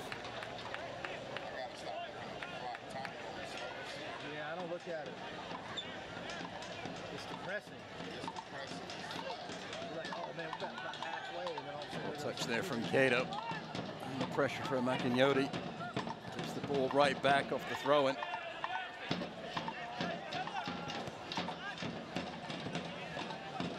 Much more crisp movement, both on and off the ball from Nashville. It was stagnant, and we heard it from both the coaches and the players through our crowd mics in the first 45 minutes. Completely different side here in the second. George gets to it. Mensah, great idea to try to find Maloto. Foster trying to clean it up. Vines goes to ground. Doesn't get all of it. It's Alex Martinez now. George. Out his pitching wedge, and Cordell Cato fouled. Wry smile from Woodbury. It's one that's always going to go against the defender, though. And Herrera and Cato dropping back so deep. And Yodi is able to just stand in front of them, essentially, and receive the ball. And the space is increasing because Herrera is dropping deeper. Allowing Akinyoti to just pick his passes at leisure. Foster finding Alex Martinez. Closed down by Wynn.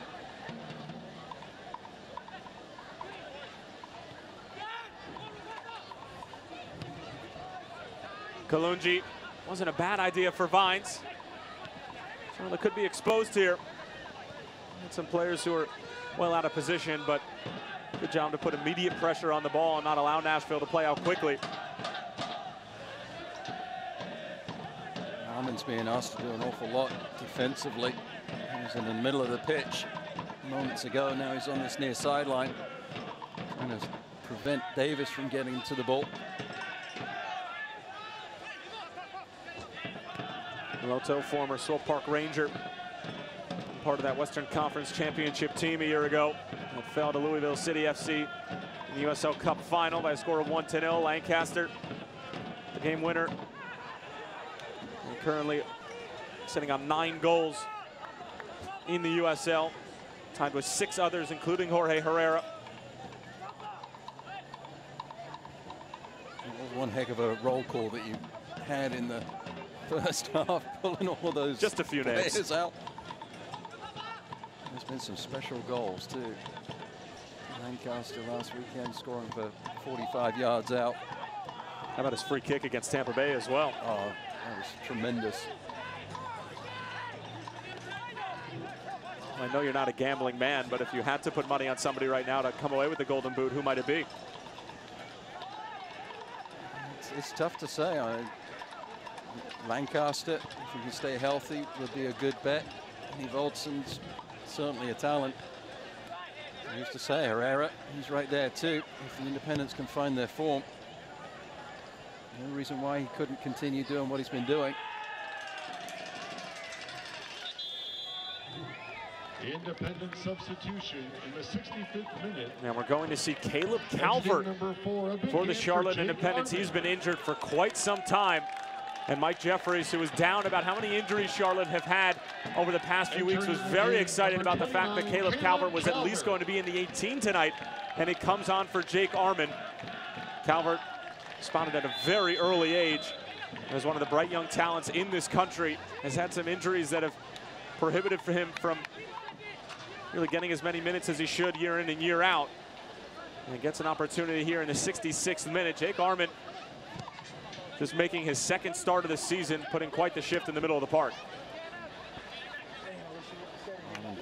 good job. At times, seemed a little lost defensively. We'll get better at that.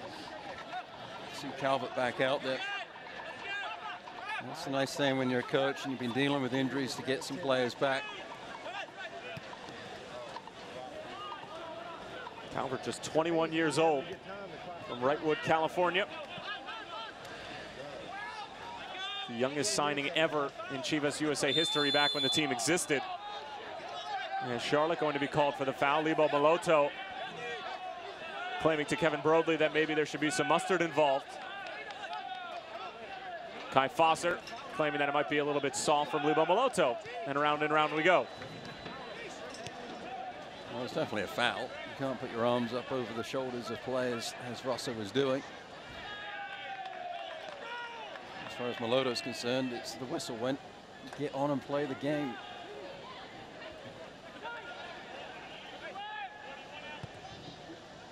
Calvert, big switch over for Cato, who takes an excellent first touch. Not going to be able to get there, but saw exactly what he was trying to do and just skirted around Justin Davis. Excellent from Kalungi. The first touch from Cato was tremendous. The second, though, let him down. Brilliant play, great imagination. Mensah bending it in. Sam Vines is there. Maloto takes a deflection, and Dykstra nearly had to make a save. It did take a deflection, and it'll be a corner kick here in the 68th minute for Nashville. In fact, that went out for a corner kick. It's probably better because Dykstra looked like he was trying to just parry that ball, keep it in bounds, and if he had done so, it would have found its way onto the foot of one of the forwards for Nashville.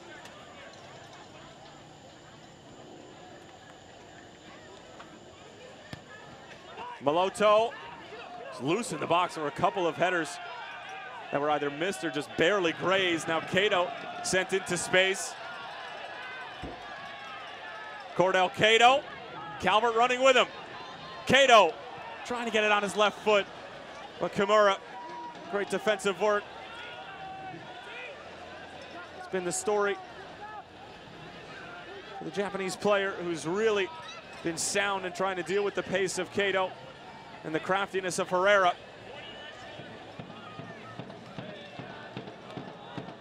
It was a good counterattack. Great vision from George to spring Cato on that left flank. Calvert in support with a head of steam. In the end, Cato just showed too much of the ball to Kimura. Needs to slow the ball down a little bit. There's Cato. And this is another example. Great touch. And it wasn't actually a missed touch from Cato. What about that defensive play from Davis? Brilliantly done. Almost embarrassed by the skill of Cato, and then saved his blushes with great recovery effort. All out of bounds. Will be a goal kick for Pickens. You can already see the impact that Caleb Calvert has when he comes on. Acts as that big, strong number 9 who's able to hold up play, and very technical as well, the big man. You saw that just quick one-touch pass out for Joel Johnson. They have really missed him here in Matthews. Only has 7 starts on the season. You'd have to imagine he'd be a week in, week out starter if he was healthy. Dealt with an ankle injury as well last year. It'd be great if he can find some playing time consistently.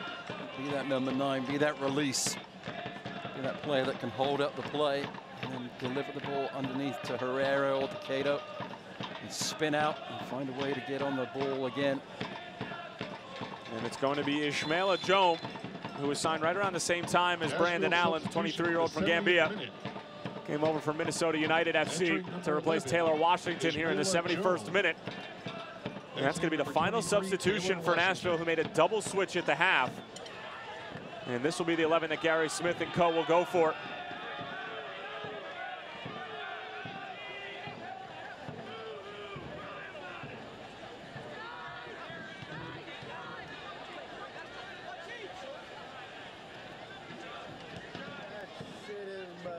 3 points tonight. Charlotte can move into a dead tie with Nashville for 5th place in the Eastern Conference standings.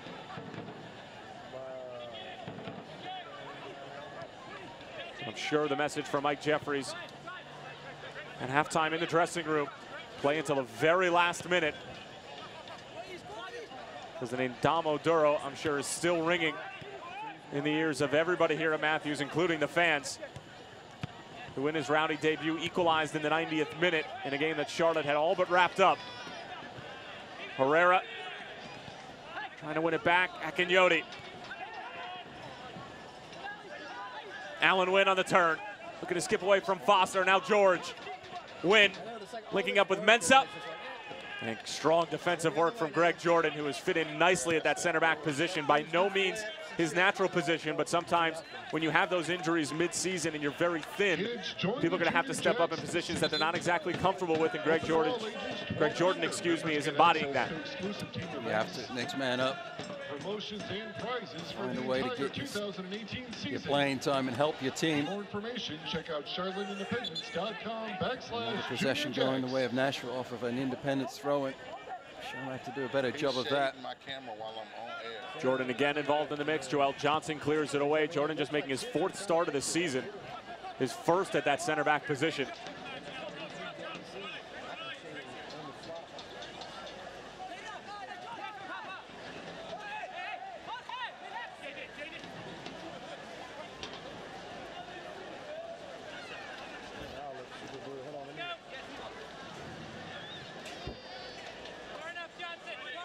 Well, the road goals for Nashville, as we saw earlier in the first half, not exactly plentiful.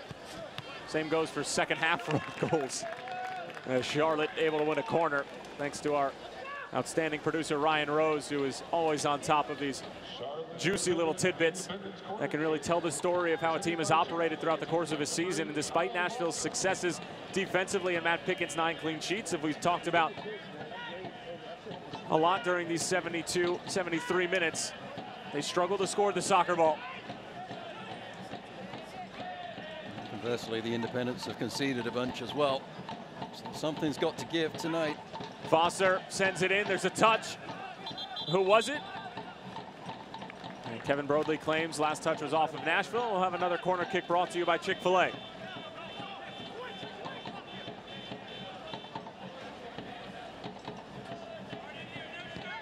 Foster, not his best delivery. Helped along by Davis. Cato back for Johnson, and that is dangerous to say the least.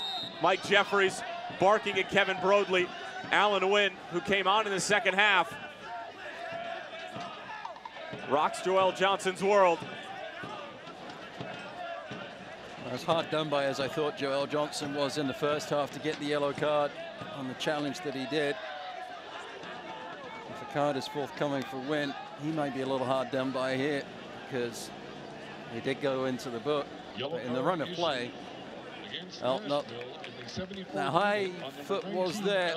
In the end, it was Johnson that ran into the hip of Wynn. Yellow card, Nashville, 74th minute, Harry Smith doesn't think it was a yellow.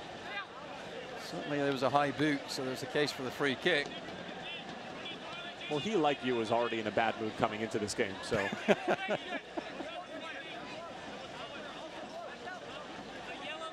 We shouldn't be in a bad mood. The England team. You can say we. You're part of the country. Yeah, but I wasn't playing. I'm not part of this. You know, I wasn't there. That's right. You're a professional cricket player. He certainly overachieved. I mean, what they managed was fantastic. Cato skirts around Jome. Great challenge from Davis. He's really had himself a second half defensively. Kevin Broadley is going to bring things back. Not exactly what for.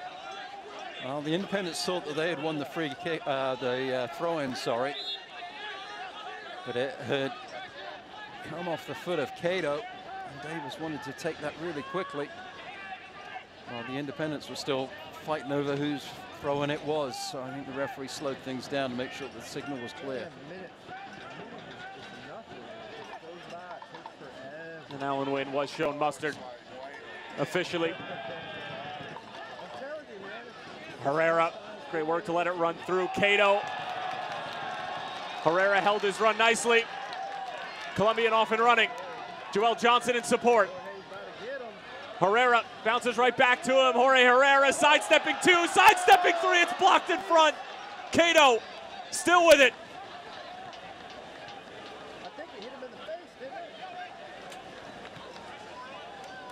Oh, what a 10th goal that would have been for Jorge Herrera. Foster towards the byline. And Davis denies the service.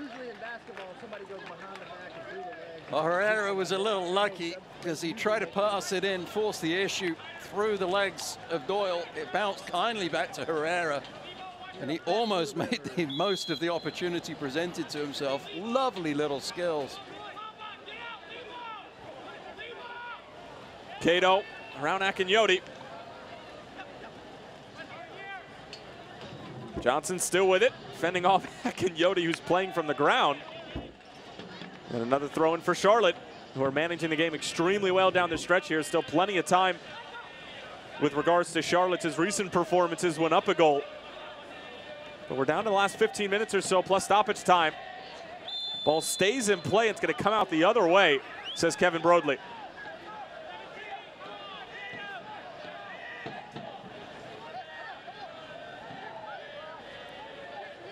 See Cato holding the ball up at the top of the box. Soccer tournament ends this Sunday. You can Oh, he did find Herrera. Herrera did have lovely skill, but wasn't able to put it past Pickens. Sign up today.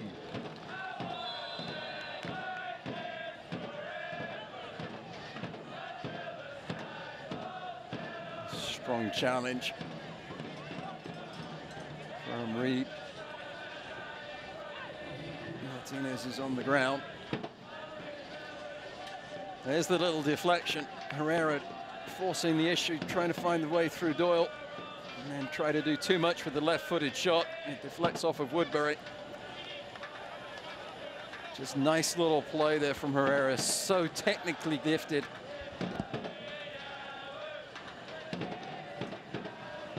Alex Martinez a bit shaken up as we're into the 79th minute.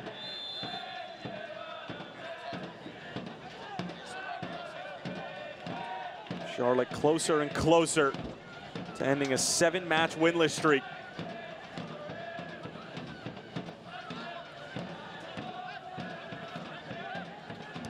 Davis.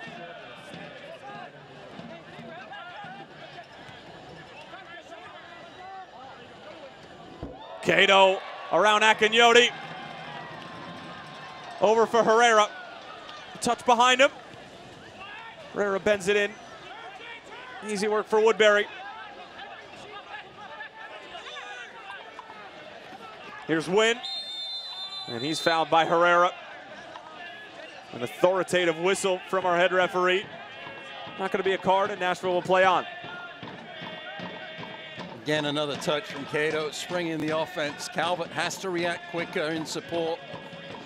Ball goes out to Herrera. Talbot would have been in a position to receive a pass in the middle of the pitch if he'd have started his run forwards a little bit more quickly. Reed, Akinyoti. Space for Wynn on the turn.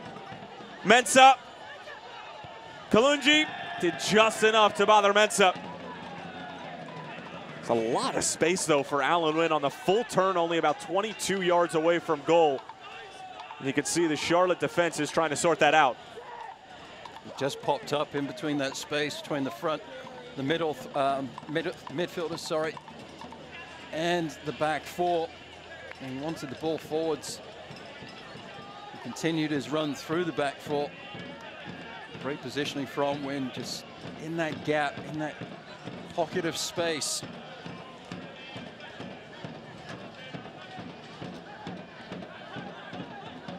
Foster.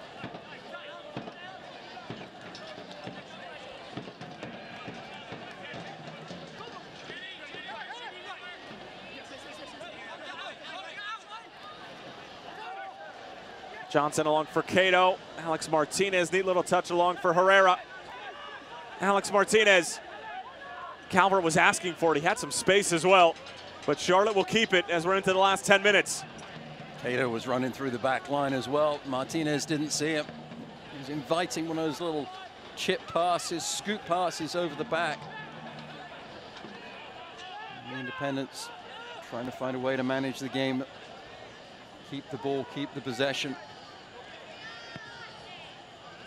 Kalungi sprays it across for Joel Johnson. Cato, Johnson ripping forward from that outside back position. Along for the Spaniard. He'll keep it in play. Alex Martinez in plenty of space. Decent idea for Herrera.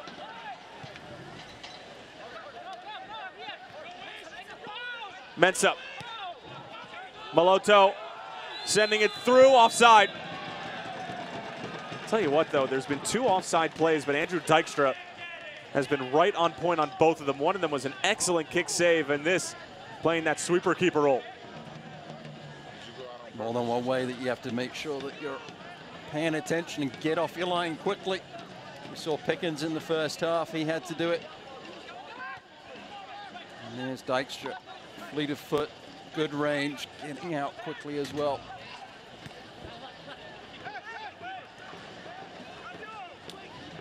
Johnson.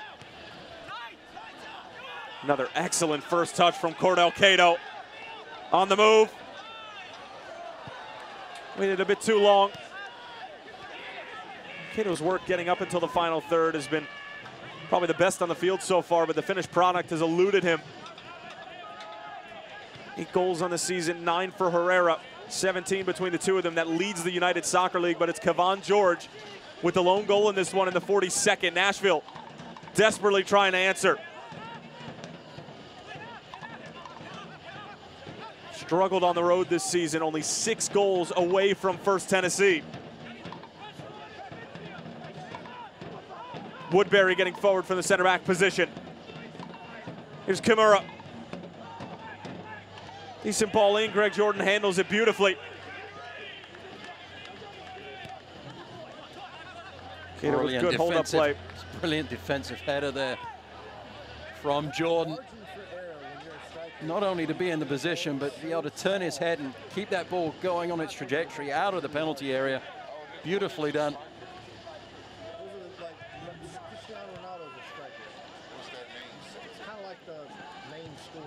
Kimura. Kalungi wins it. Nashville starting to throw numbers forward. Charlotte hunkering down. Doyle.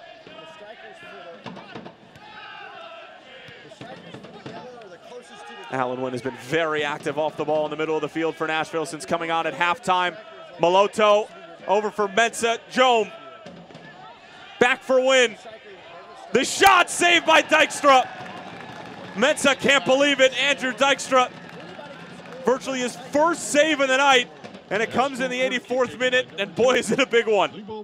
Huge save down quickly and strongly to his left. Well, Nashville had let that opportunity go by the by. Somehow they kept it alive at the top of the box. Corner for Nashville. Calls for a handball not given by Kevin Broadley. Jordan up for the header, still loose. Jome gets a fortuitous deflection. Here's Davis. Kalungi, great defensive work. And Alex Martinez trying to win it back for the Jacks.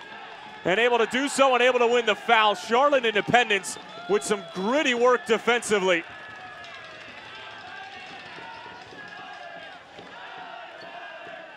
And it's going to be Ritchie Perez, the 22-year-old.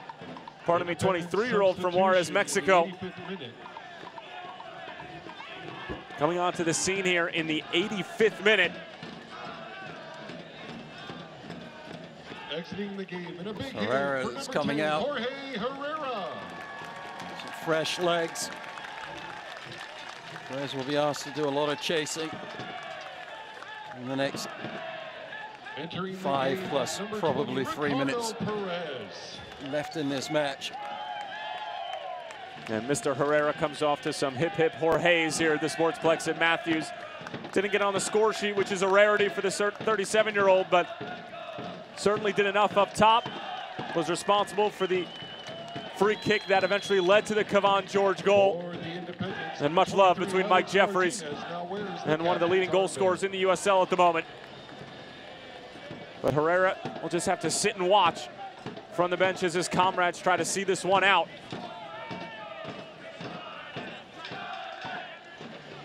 Alan Wynn. Moloto finding some space. Cut out quickly by Kai Fosser. One more substitute left for Mike Jeffries. Take a picture or get an autograph. Gary Smith has already used all three of his. Make your way over to Autograph Alley, located on the south end of the field near the clubhouse. Those front players for the Independents, Talbert and Perez, have to work really hard, not only defensively but offensively. Remember, for your safety and the Try and find a way to be an outlet pass. Frustration from Joel. He had a head of steam when the whistle went. Remember, only authorized personnel are allowed. It's Alan Wynn who was taken down. Dangerous set piece now for Nashville, maybe a bit too far out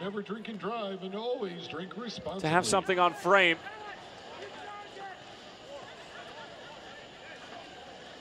Tell you what, having Caleb Calvert on, especially now defensively, is a big up for Mike Jeffries' club.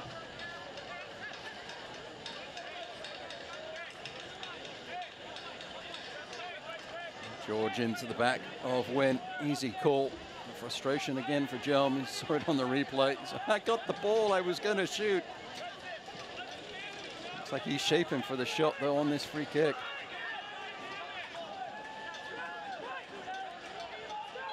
Well, Dykstra just came up huge on the Mensah save.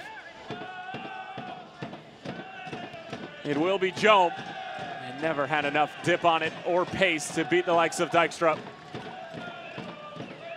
32-year-old who has been a journeyman throughout American soccer, but actually overlapped with Mike Jeffries at the Chicago Fire when Jeffries was an assistant coach at a club that he virtually got his start at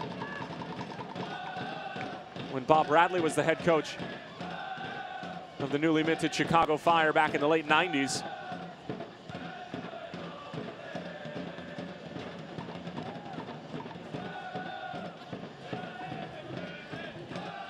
Ritchie Perez over for Cato.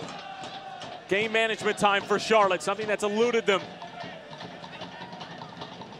for more than the past 30 days.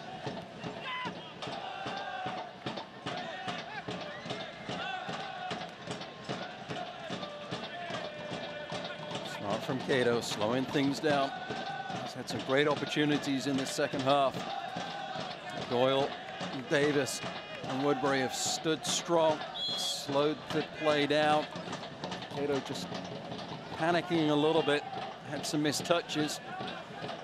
And the one miss, what I thought was a missed touch, ended up being a fantastic defensive effort from Davis to recover and deflect the ball to his goalkeeper away from the on-rushing Cato. It's an area of his game he needs to develop a little bit more, is the decision is to slow things down a little bit. George trying to bring it down. Joam taken down. This time the referee says play on. Mensah slipping while given the advantage. A worst case possible scenario for Nashville. Now Martinez squirting free. Working on Joam. And we will have 3 minutes of stoppage time. How'd you know, Matt? Lucky guess. You've been doing this a while, huh? Just a little bit. I think it's substitutions. No real injuries or stoppages to speak of in the second half.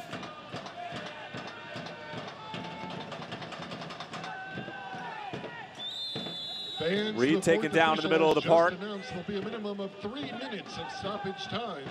A minimum of 3 minutes of Talking about managing the games. Important now for the Independents not to make any silly errors, giving up free kicks in dangerous areas.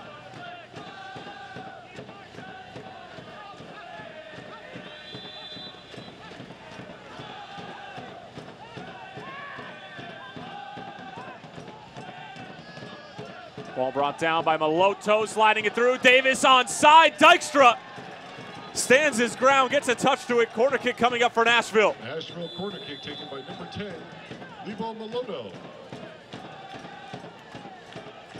And we're going to have one more substitution for Mike Jeffries to milk the clock just a bit more.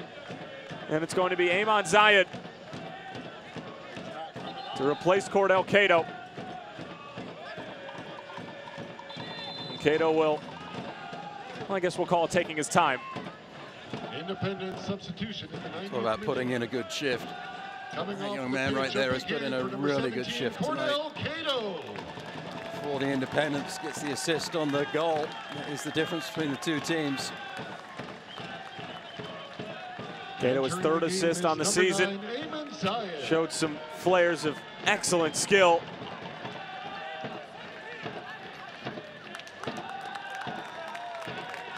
And Amon Zayed onto the field in the 92nd minute. We'll only have 90 seconds or so to run around, but they're a very important 90 seconds. Be a nervous Mike Jeffries right now, subbing on a corner kick. Ball is loose. Big save on the reach shot from Dykstra. And cleared away, and there's a foul as well. It'll be in favor of Charlotte. But Reed had a terrific opportunity to equalize and break Charlotte fans' hearts once again. And you can see what it means to Andrew Dykstra and company. Two big saves in the second half for Dykstra. He wants this clean sheet tonight. Moving to his right, he had to change directions quickly. Didn't have time to set himself.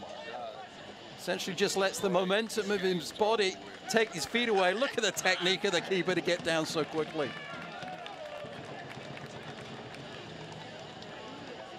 Well, with the acquisition of Brandon Miller in the offseason, a former Golden Glove winner himself, Miller, back with the Rochester Rhinos and Bob Lilly. There's a question mark as to who was going to be the number one, and Dykstra, after Brandon Miller was injured during preseason, just willed himself into that first spot, and it's been his to lose, but he's played extremely well. Putting on a clinic here tonight when called into action. Calvert getting just enough on it, challenging. Zayed along for Calvert. In a foot race with Kimura. And that's going to be a straight red for Calvert. Well, he can't have any complaints about that. Absolutely ridiculous from Calvert. Now it's all getting into it. Martinez is down. Didn't see what happened. I was looking at Calvert. Kimura is struggling. Well, there are barks at Martinez for flopping. Nashville claiming that there was nothing in it. You can see the frustration from Lebo Maloto. It's another red card for the Charlotte Independent side. Donnie Smith was sent off just about 10 days ago. Bilal Duckett given a double yellow card as well against Indy 11. He's not available tonight. And Caleb Calvert, who just came back from injury, well, now gets sent off. Martinez should actually be off the pitch because the athletic trainer came on to attend to him. It was a definite red card. No complaints about that. You cannot grab the opposition's hair and throw him to the ground. Silly, silly error from Calvert. Mike Jeffries is beside himself.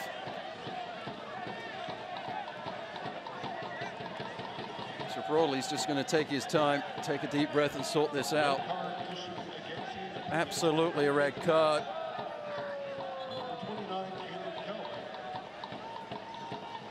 Kimura holding his forehead. He scraped his head on the ground as he went to the turf.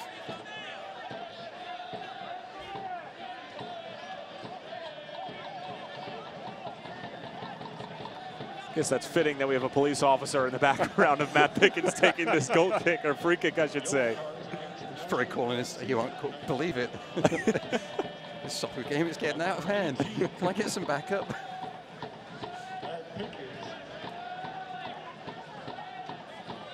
Well, Talbert, who was having such a good shift since coming on, ends his night poorly, but Charlotte, it's tough to tell exactly how much time is left. This whole ordeal started with about, I guess, a minute left. Kevin Brodley saying now that Imura was bleeding from his head, and that he needs to get that taken care of. So what was originally 3 minutes of stoppage time has turned into anybody's guess at this point. Can we safely say that the Independents are not managing the end of this game as best as they would like? If they come away with 3 points, would you still say that? I think that'll be a relief, Coach Jeffries, if they are able to come away with the full 3.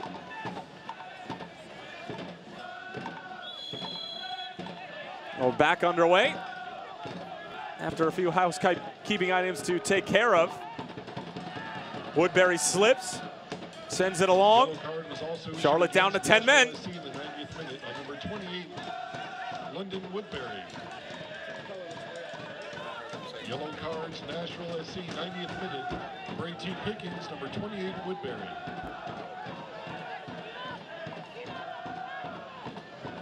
Pickens was also issued a yellow during that scrap as Joam getting to the byline, trying to bend it across.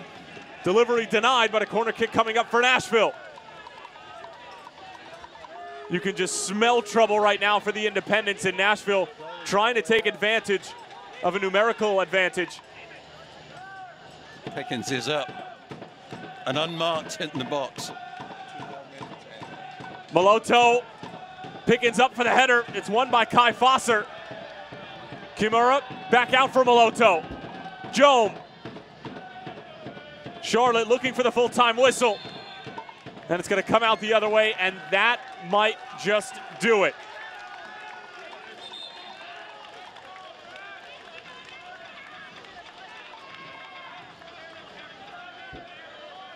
A challenge in this second half for the Independents. Nashville much the better team in the second half. Those 2 changes that Gary Smith made at halftime, bringing on Mensah and Wynn, have made the difference. But again, Nashville's woes continue, not able to score second half goals away from home. Zayed gets up for it. All the way back in Nashville territory now. Kevin Brodley, a look at his watch. Pickens lofts it forward. Still some time left. Kalungi mistimes it. Now it's Martinez. That's going to do it full time. The Charlotte Independents put an end to the 7-match winless streak. They get a massive 3 points against the Nashville Soccer Club. A huge sigh of relief for Mike Jeffries, who sees his side get on level terms with Nashville in the Eastern Conference standings in 5th place. It wasn't pretty by any stretch of the imagination in the final moments, but Kevon George's goal in the 42nd minute stands alone to be the game winner. Charlotte come away with 3 points, a clean sheet. Matt Stubbington, your thoughts? I think the puff of the cheeks and the shake of the head from Mike Jeffries speaks volumes. He knows that he probably got away with one tonight, and that was not the end of the game that he wanted. It was a fantastic strike from that man there, George. Beautiful technique on the volley to put the ball in the back of the net. And then Dykstra with 2 huge saves in the second half to maintain the clean sheet. And in the end, the Independents are able to come away with those all-important 3 points and get themselves back into the playoff picture. Well, the blue smoke is out here at the Sportsplex at Matthews. They are certainly celebrating good times, but they're not necessarily out of the woods yet. They have some huge matches coming up against some of the best teams in the Eastern Conference. They get a colossal 3 points against Gary Smith's Nashville, who are coming off of a 0-0 draw against Cincinnati themselves. And it'll be a Queen City Cup rivalry matchup for Jorge Herrera and the Jacks next up. And the Wells Fargo save of the game is going to come from none other than Andrew Dykstra, who didn't have to make a ton of saves tonight, Matt, but when he was called into action, he was outstanding. And that's what you want from your goalkeeper. When you're asked to, you've got to make the save. And that's exactly what he did. Down strongly to his left. The defenders never cleared the danger at the top of the box. The shot came in on the chance there. Beautifully done though. Well read. Movement from the keeper to his left and then down on the dive when he needed to be. Well, it's the first clean sheet for Andrew Dykstra and the Charlotte Independents since their last win, which came on June 2nd. So it's been a month and change since the Charlotte Independents can go to sleep as winners. And you can see what it means to Henry Kalungi, Joel Johnson, and the rest of the Independents, as well as Mike Jeffries, who Matt Stubbington said his face said it all at the end of the match. Dykstra, his 3rd clean sheet of the season. A far cry from Matt Pickens' 9, but Pickens was hard done throughout the night. Made a terrific save on the Herrera free kick, but it resulted in a Kavan George goal.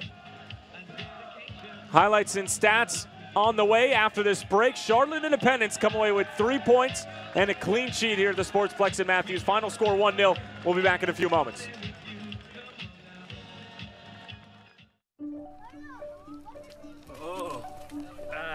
I don't have my wallet, so. Perfect. You can send a digital payment.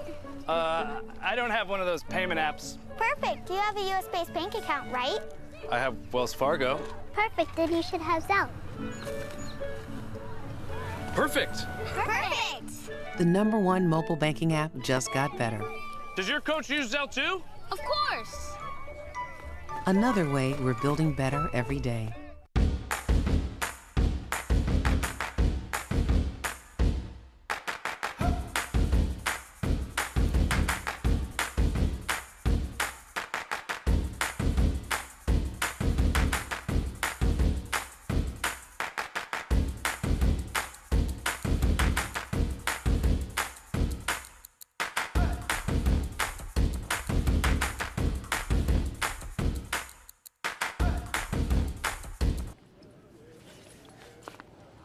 Tarjeta.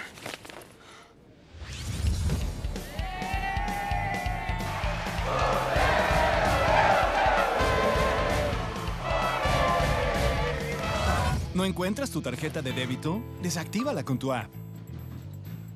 Disculpa, estoy buscando mi tarjeta. Esta es la tuya, ¿cierto? Sí. Y cuando la encuentres, vuélvela a activar.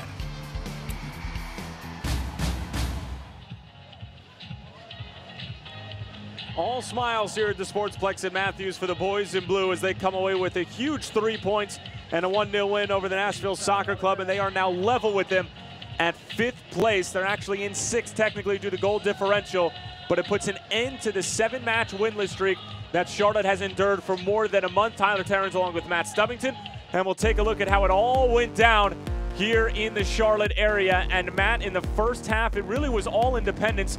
Pickens making the big save. Cato sends it across, and Kavan George. What more can you say about that finish? Oh, it's a brilliant finish. The technique was absolutely superb. Striking it downwards into the turf, bouncing the ball up. Difficult to save for the keeper, even if he was in the right place after making that initial brilliant save. The disappointment for Pickens. A little frustrated he didn't put it out for the corner kick. And then really frustrated that his defense let him down, allowing George to just pop up at the penalty spot unmarked. A wonderful free kick. Cato, player of the match for me for the Independents, standing the ball up, allowing George the time to be able to just shape up for the volley and then put the ball in the back of the net. And there's Cato again in the second half, finding Herrera into space. Herrera shaping up, forcing the issue with Doyle. A little fortunate on the bounce.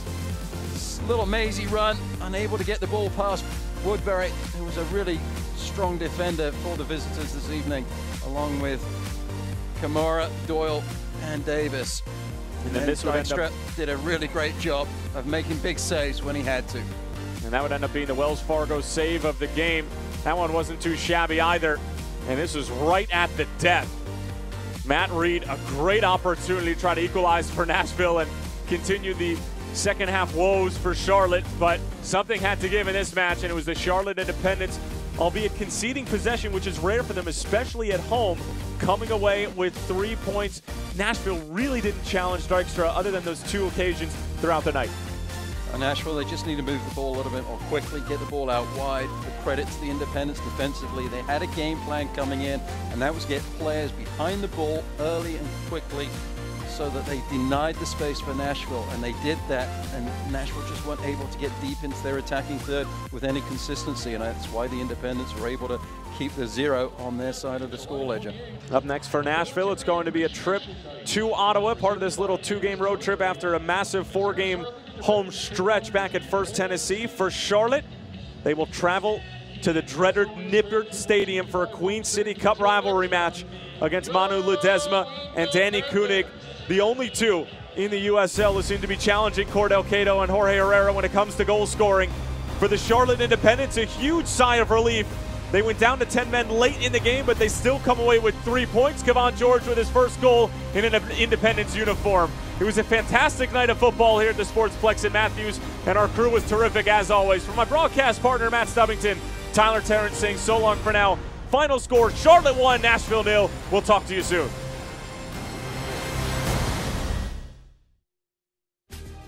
This copyrighted telecast of the United Soccer League may not be retransmitted, rebroadcast, or reproduced without the express written consent of the United Soccer League.